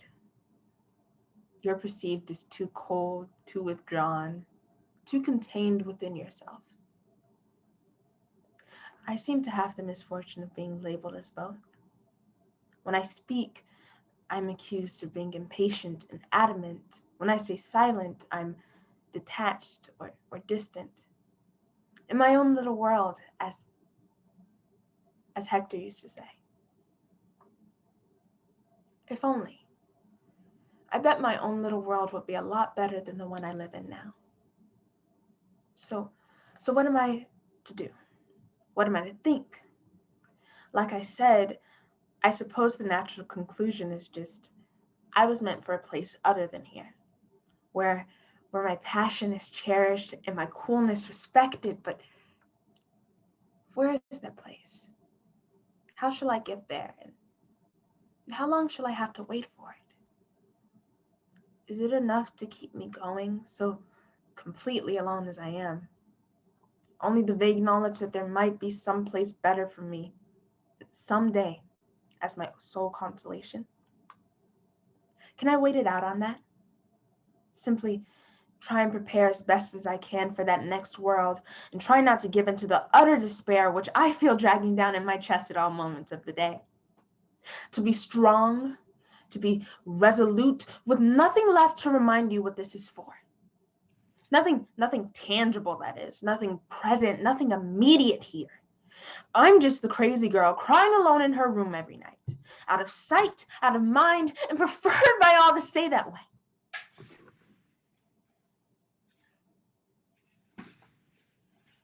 Because I believe. Because I believe. I believe that there must be a better world coming up for us next. Otherwise, where's the justice in all of this? Unless there is none. Please.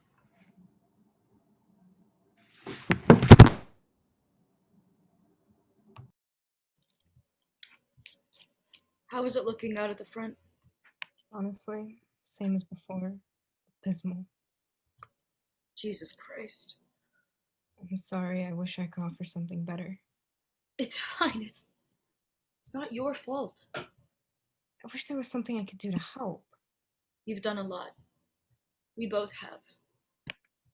We've given so much. Far more than anyone has ever given us credit for.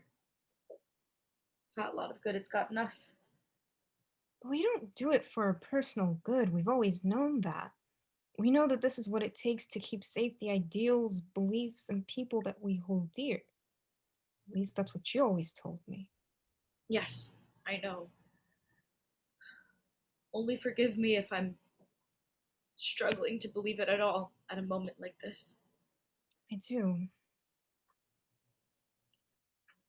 Everything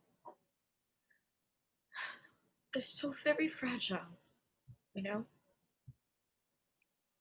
Even the things we hold as most pure and most beautiful, most worth fighting for, are ultimately so difficult to get a solid grasp on. It might as well be smoke between our fingers.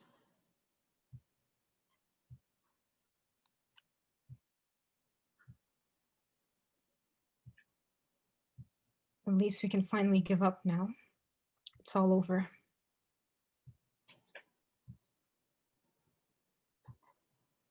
What do you mean? Over? Hector, he's been executed this morning at dawn in front of a firing squad.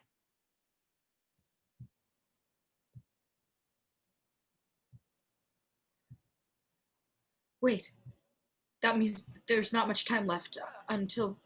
Until all hell breaks loose? Yeah, probably not long.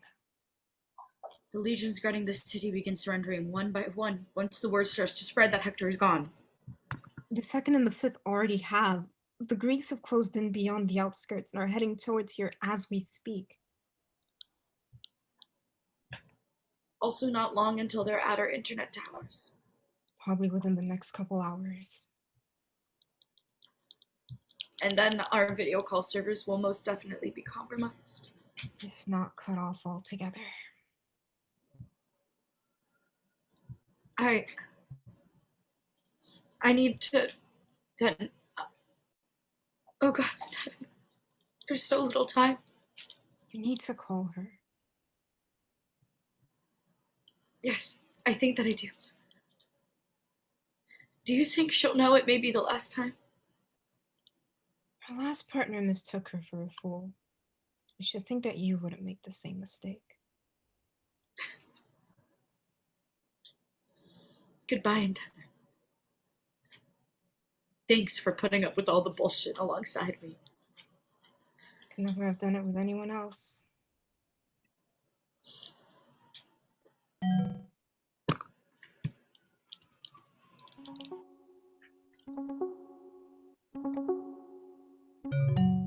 dearest love. You don't need to humor me like that, or really praise me at all tonight.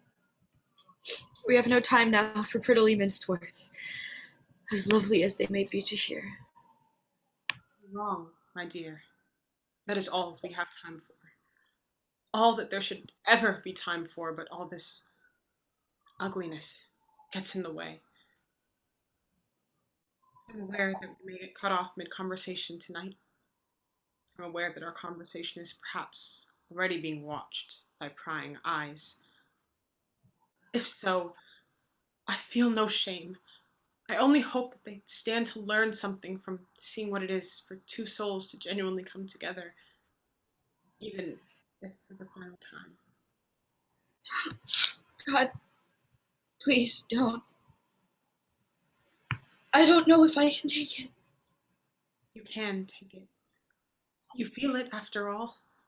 You've been conditioned so well to hide your feelings that when you come across a feeling too intense to hide, the temptation is to simply not feel it.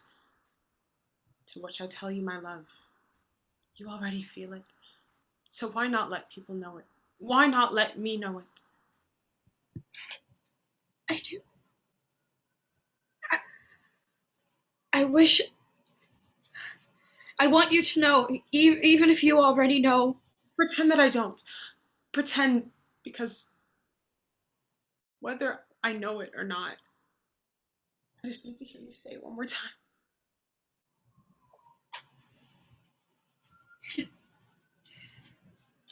I feel for you more than I thought it was possible for a mere little human like me to feel for another mortal being. They're wrong. What they say about you, you're not half goddess or half nymph. You're a real, full, warm, flesh and blood human being. And you're as flawed and fucked up as the rest of us. And you're all the more wonderful for it. And you came across someone like me. Someone who had so much passion buried away inside of her, and you blessed me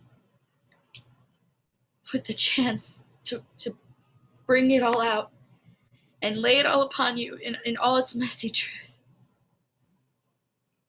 You are no goddess, Helen, but you are certainly divine.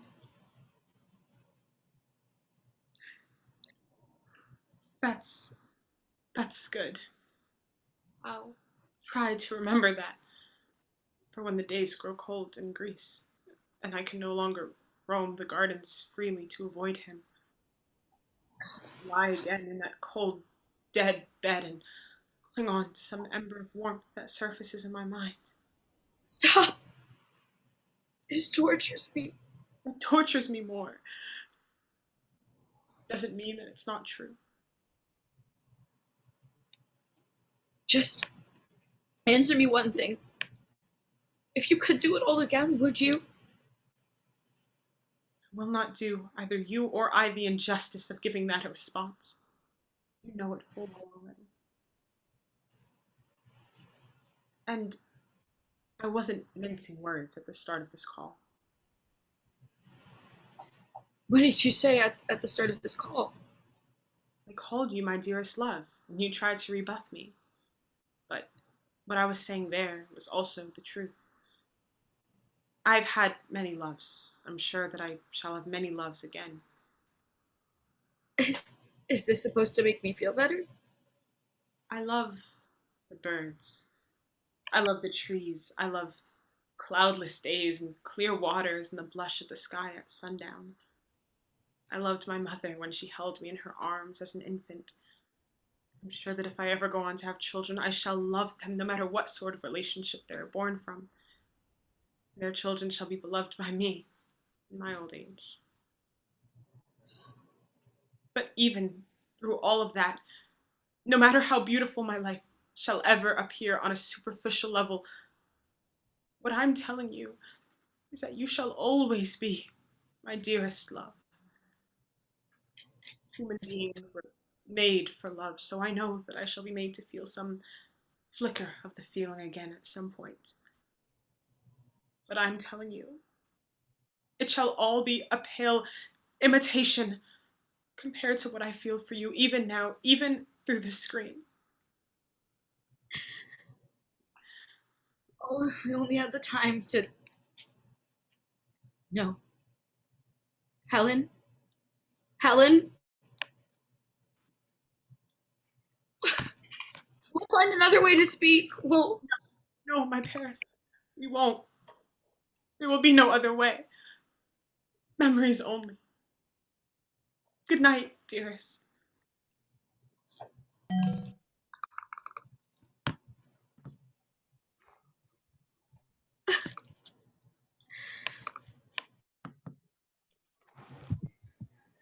Okay, we've taken over their internet server, and we can see that Helen was recently on it, which means she is probably still in her room and near her computer.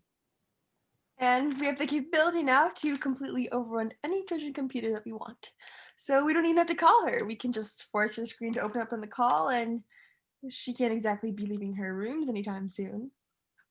So unless she's planning on hiding under the desk. Honestly, if I remember my sister-in-law correctly, she was always a pretty strange chick. Wouldn't put it past her. Excuse me, Agamemmnon. I'll have you remember that this is my wife you're talking about. Do they even let marriages continue if the couple haven't seen each other for over 10 years? Of course. Yes. I think so. Like, no one's told me otherwise, so I'm going with yes for the time being. Anyway, that's a stupid question. Well, you don't know the answer either. So not so stupid, I guess. All of you. You've been bad in the past when it comes to treating your commander with the respect he is due, but really?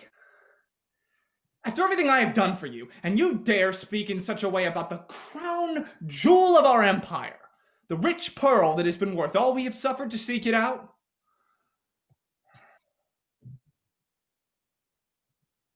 Has she been worth it though? Really? I mean, I get it, she's hot and all, but there were plenty of hot women back home. You could have had your pick of the lot, Menelaus. You're not a bad-looking guy. Not that bad looking. Though I clearly got the better genes. That is enough!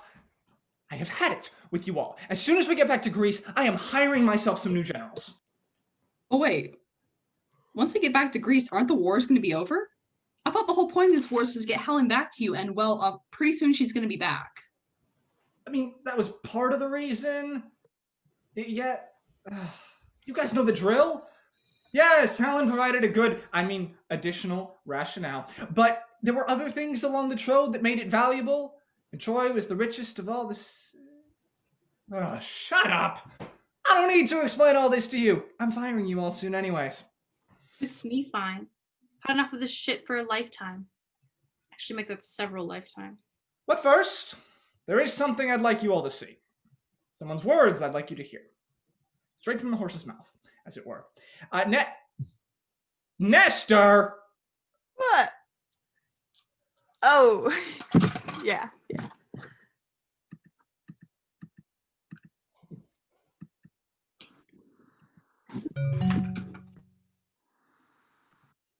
What exactly is this? Hello, Helen. I'd almost think you wouldn't recognize me after such a long time. No, I do recognize you. Most men grow more interesting in appearance as they age. They bear the colors of their experiences and the lines of their face. But not you. You are no more interesting to look at than you were 10 years ago. Oh. Okay. Well, I guess what you're saying is I don't look any older than I did 10 years ago, which is, I guess, a compliment. Why have you done this, Menelaus? Why have you brought me in front of these people in such a manner? I wanted to give you the chance to explain yourself. I wanted to give you the chance to apologize in front of all who matter on our side. What you request are two different things. I could either speak honestly, or I could apologize to you. Take your pick. I advise you to choose your words much more carefully if you care at all for your safety or station.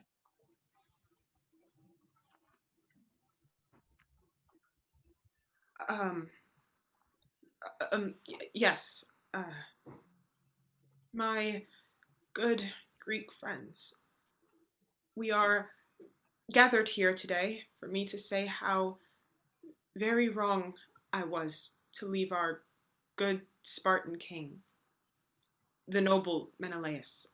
I was enchanted or something magical and nefarious.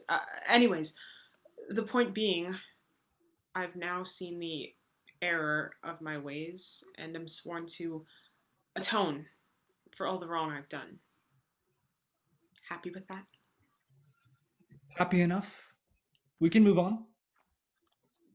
What about all the people who died because of you leaving with Paris?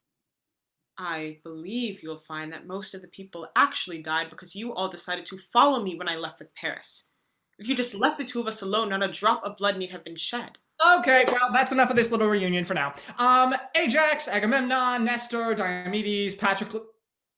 Shit. Right, not Patroclus, sorry. Oh, and you too, Achilles. I forgot you were here. You're very quiet today, aren't you? Shut up. All right, well, that's all I need from you guys now. I think I'll take a moment now to get reacquainted with my wife.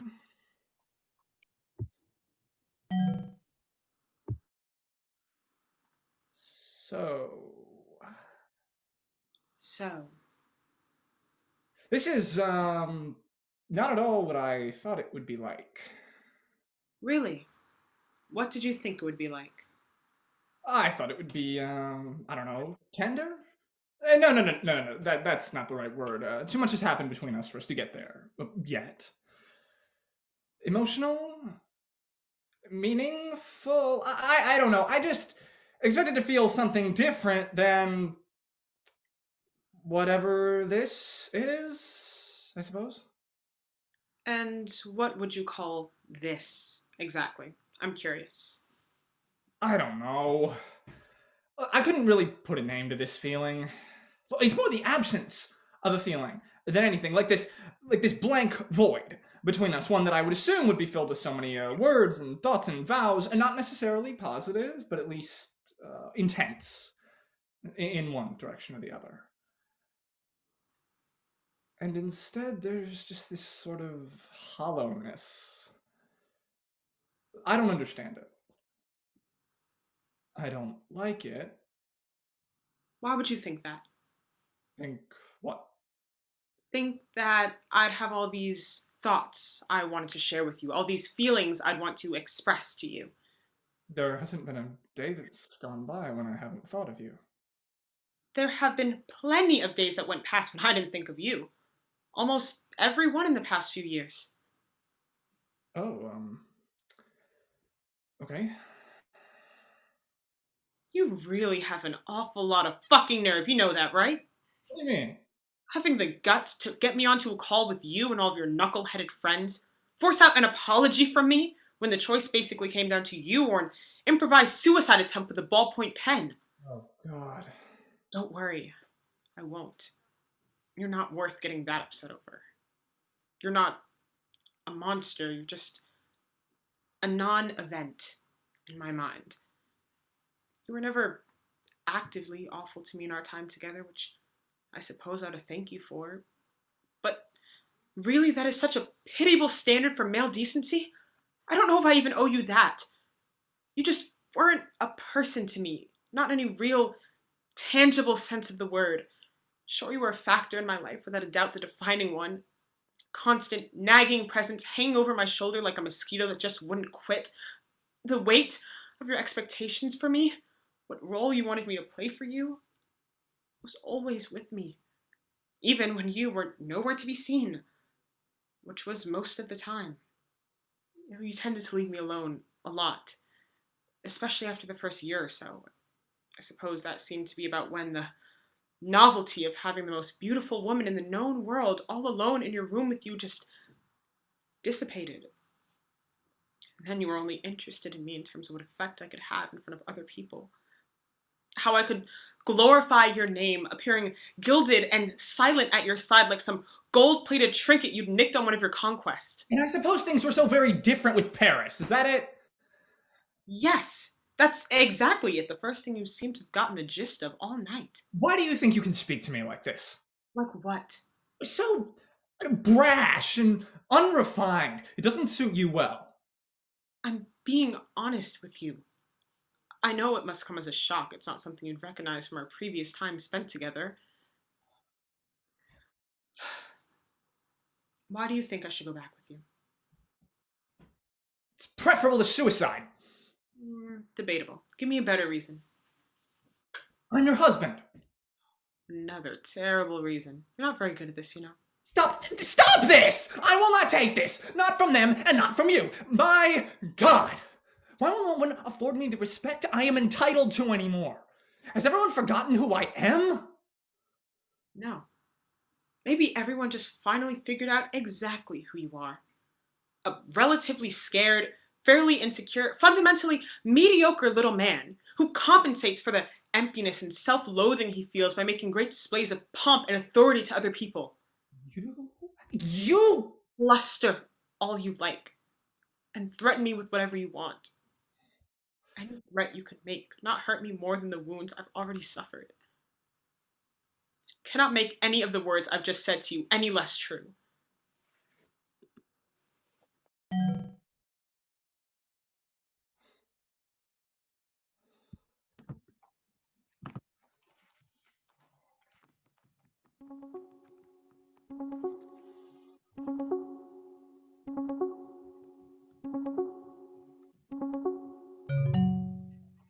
Hi.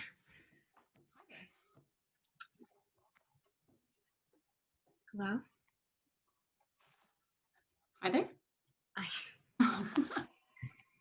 How are you doing tonight? Not bad. Could be worse, I guess. Oh, I'm glad. Not that you're worse. That you're not. That you're not bad. Sorry. You've settled into your quarters well then, I assume? Yeah. They're fine. I'm excited to get some hard art up on these walls. So. Ooh, you can't hang anything on the walls. It's against regulation for the bunkers. Oh. Okay.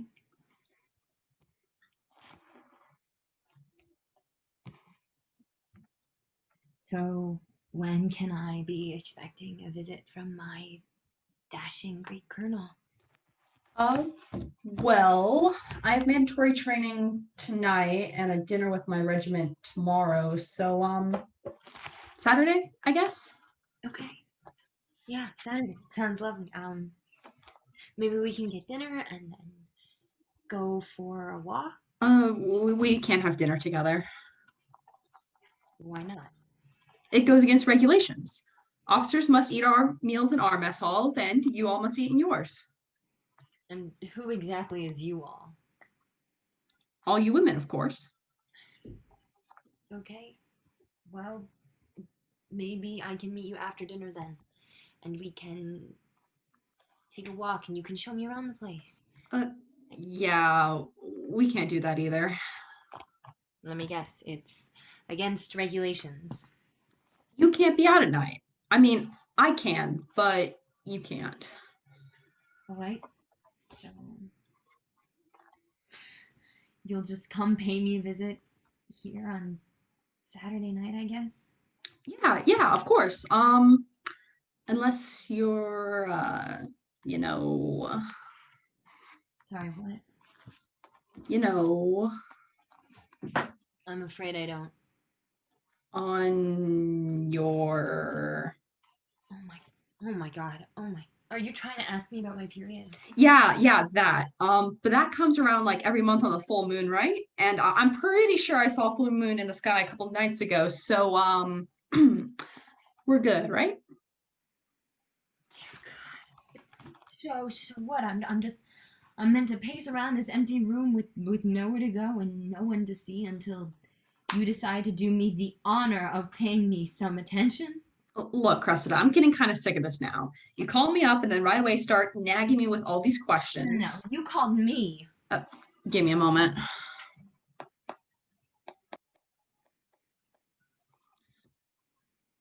I just messaged someone that I think will be a bit more suited than me to answer all these questions. She'll be joining the call in a minute. Fuck's sake, not another crusty Greek general coming in to lecture me on Greek feminine modesty or whatever. Wait, you said she. She? I'll leave you two alone then, I suppose. Diomedes said you need some assistance with learning the ropes around here. Yeah, I don't know. I guess, maybe. So, what's your deal? I'm Cressida. Diomedes must have told you that. No, actually. He just told me that he had this girl who needed talking to. And he asked me to jump on because he knows that I am, if nothing else, honest. And he knows that Agamemnon normally doesn't come to see me in this sort of hours. But yes, Cressida. So I know your name. But that doesn't still tell me. What's your deal with being here? What's the term that you use again? I'm with Diomedes.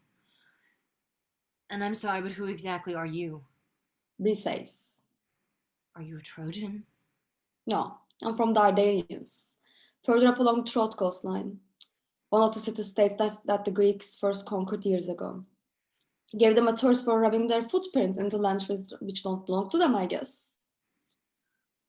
I lived a good life there. Had about as good a man as one can expect to find these days. He was killed by someone in Achilles' platoon, which meant that he got control over what happened to me next.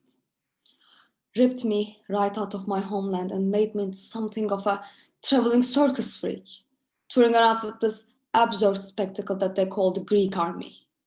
I've been stationed with them in 7 cities and 3 countries along the coast. Wait, I'm confused. I thought you said you're Agamemnon's woman now, but you said Achilles brought you out of Dardanus, so... Never actually wanted to do all that much with me, that Achilles. Normally, we just want to sit and talk when the 2 of us were left alone. I think at one time, he asked me for a hug, which was sort of sweet, I guess. Were you in love with him? Love? No, don't make me laugh. Perhaps I resented him a bit less than the others, but that was as far as it got. Do not kid yourself, my dear. That kind of love doesn't exist here. This is the place that romance comes to die. But what does that mean? Are you saying that Diomedes and I can never turn into that? It was merely a general comment, my dear. Not specific to your situation. Not everything has to be about you. No, but I can't understand that. Because, I know that Diomedes and I are relatively new, but in every new relationship, there always has to be that hope, right? That things will work out and that we'll be happy. I hate it when I come across a woman like you. Someone who goes through your life as though it were a fairy tale out of your childhood picture book. It makes it so sad to have to go ahead and break your little heart. You're looking at me like you're an object. Don't worry, I'm not saying I read you as particularly innocent or naive, even if you put that whole act on because you found it to be useful for yourself. I can see that you're clever, tactile, a grifter, if nothing else. You cling on resolutely no matter what. You're like me in that way. Otherwise, you wouldn't be here. I'm talking about a much wider spiritual mindset, if you will. beyond how you perceive the world. It's how you perceive yourself within it. That's the problem. You put up with these men and their bullshit because you see yourself as a kind of protagonist within your own grand narrative, whether it be pushing aside obstacle after obstacle to get towards your neat conclusion. And that's all fine for now as a means of getting you through things. You bear this all because you believe at some point there has to be recompense. There has to be justice even, because you're good, right? You're a good, decent person in a world of morons and sociopaths. And you believe that that counts for something. One day you think, there has to be that moment. There has to be that person that changes everything for you. A man who understands you, is as kind to you as you are to him. That thought motivates you to keep going. Well, I'm sorry, my dearest, but I'm living proof that that just can't be true. I thought that my husband could be that person. He was too weak to save us. I thought Achilles could be that person. He was too wrapped up in his own emotions to care a jot for mine. And I'm with Agamemnon now, except I've learned to give up that hope. I know that Agamemnon will never be that person for me, because I don't think anyone ever will. So I would save yourself all the pain I suffered. Cut right to the chase. Let go of that hope now, and it will be easier for you. In that way, at least, no man will ever hurt you. So, how many men have you been with, Cressida?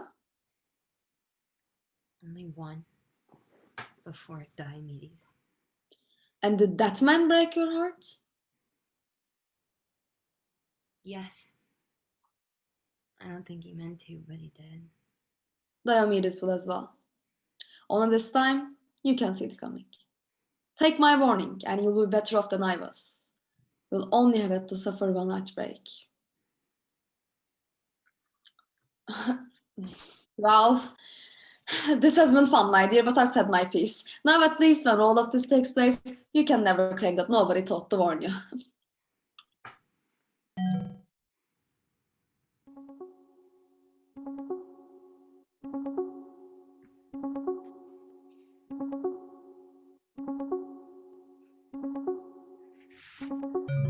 Hello?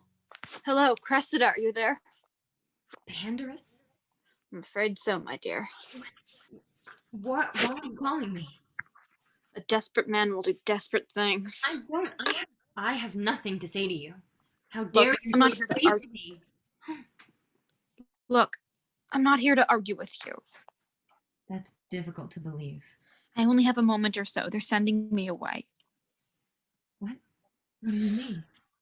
The Greeks took me prisoner when they were doing a final sweep of the outskirts. But then I managed to talk my way out of being sent to the POW camps because I name-dropped your father frequently enough and to the right people that I just about managed it. You were always a parasite. You know that, holding on no matter what, no matter how desperately people wanted to be rid of you. Except then I got caught in the middle of the night stealing from the general's food supply. Yeah, you were also always a fucking moron. They're sending me to a camp on the Outer Banks now. I'm set to leave in half an hour or so. But they said I could have 1 2-minute call to somebody before I left if I wanted. Am I supposed to be flattered that I'm that special someone? I wanted you to at least know what my situation was before, it's all over.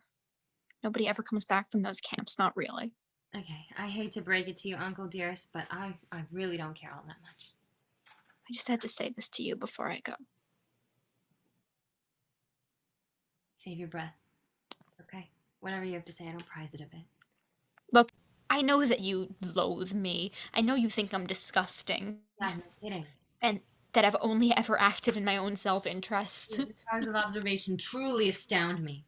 And that I'm cruel. Yes. And sexist. No shit! And you would probably be correct in thinking all of those things. I'm here to tell you, I know that you despise me, and I understand why. People are hardwired to care about their own needs first and foremost. We are animals, after all, but most people also gain the skill to look beyond themselves, to place other people's needs before their own, if only temporarily. I guess that skill was a bit underdeveloped in me. Yeah, I'd have to agree. But despite all that, I wanted to tell you I have never been blind to who you are as a person, Cressida. I saw the kind of woman, the kind of person you were becoming.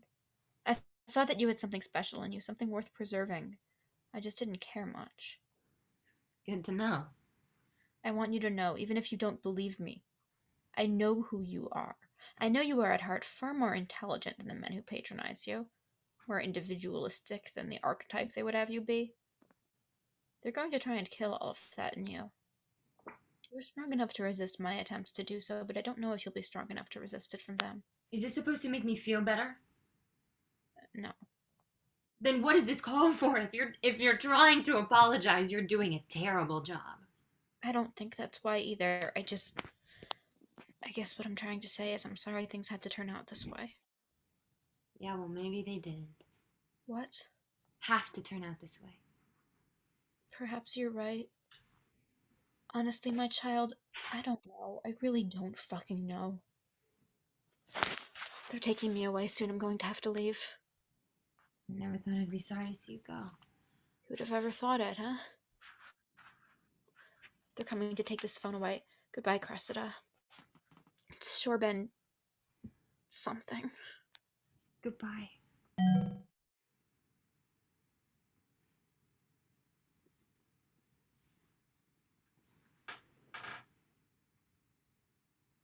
Special, he said. Now he has the fucking nerve to say I was special. Now that I'm lined up in my little box alongside all the other faceless women this side of the city wall, he has the guts to show me some kindness. When it would have been so much easier for me to just picture him as a stock villain in my mind, so no matter how bad things got here, I would always know it would be worse with him. And he couldn't even give me that.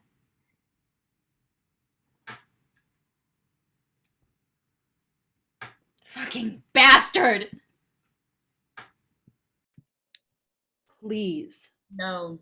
Please. I told you I can't. You can't or you won't. I can't and I won't. I'm sorry. There's nothing I can do for you. Paris, I'm begging you. There must be someone you know on the Greek side who can get me in touch with her. Some connection. I'm a queer Trojan woman, descended from a monarchy that is just waiting to have its name dragged out and trampled on in the streets of its own city. Why would you assume I have any connections that would be of use to you? I don't know. You're powerful. Powerful people have connections. I used to be powerful. Powerful enough in station to get by, but mostly just powerful in spirit. Because I had someone helping me. Now I have nothing. Who? Oh. You're talking about Helen.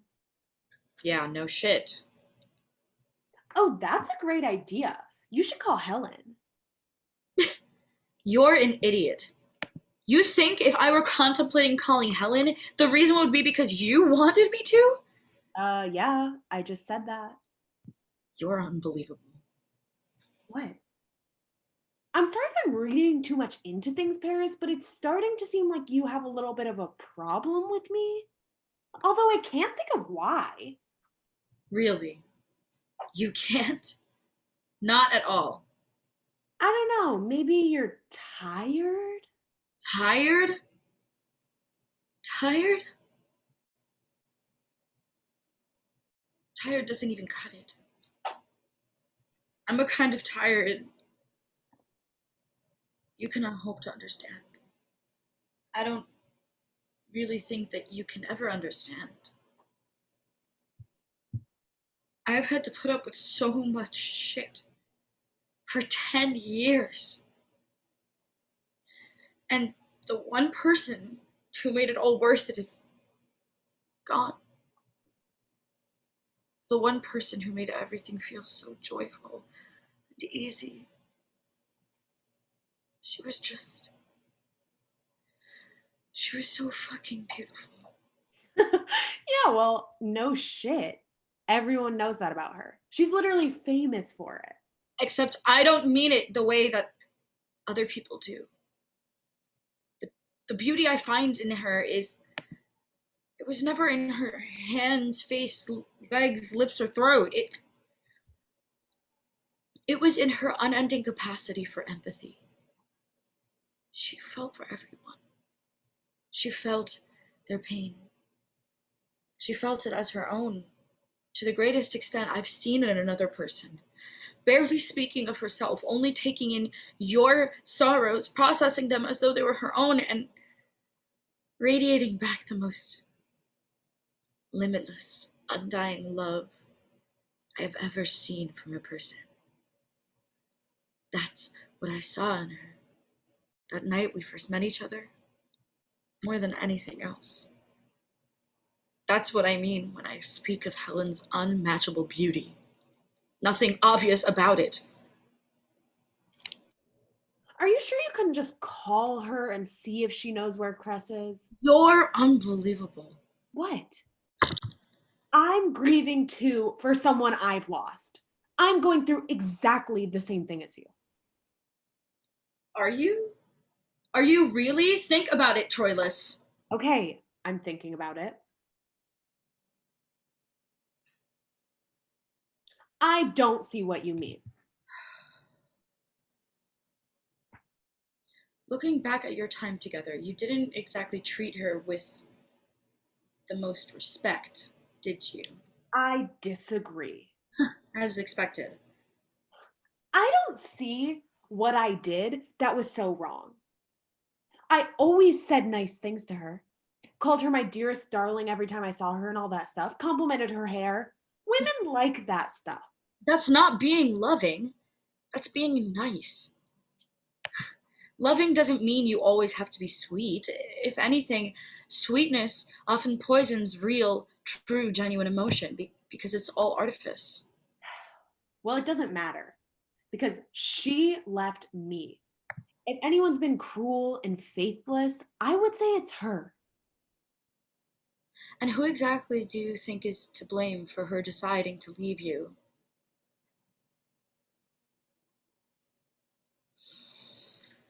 Troilus,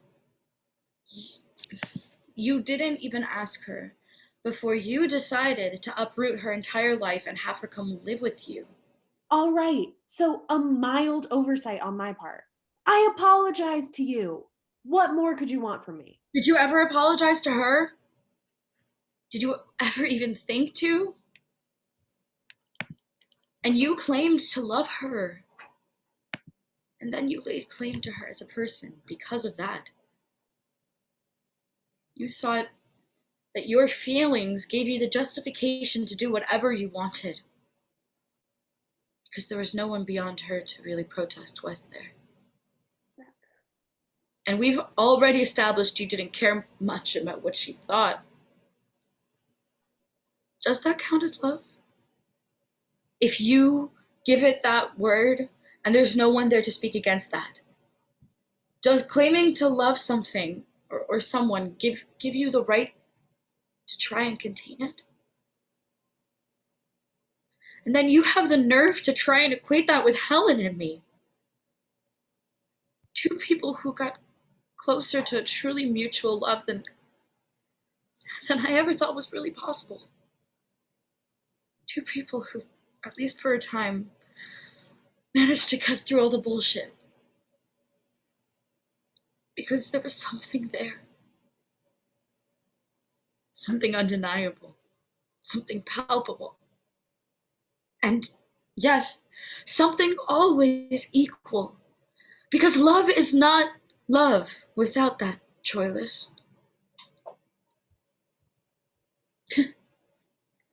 Look what it got us. Internationally derided. Me spoiled, silly, and selfish. Her, the face that sailed 1,000 ships and all that. Never mind that we actually sought to be together. Context. It's all context. We were in the wrong place at the wrong time, so what we were,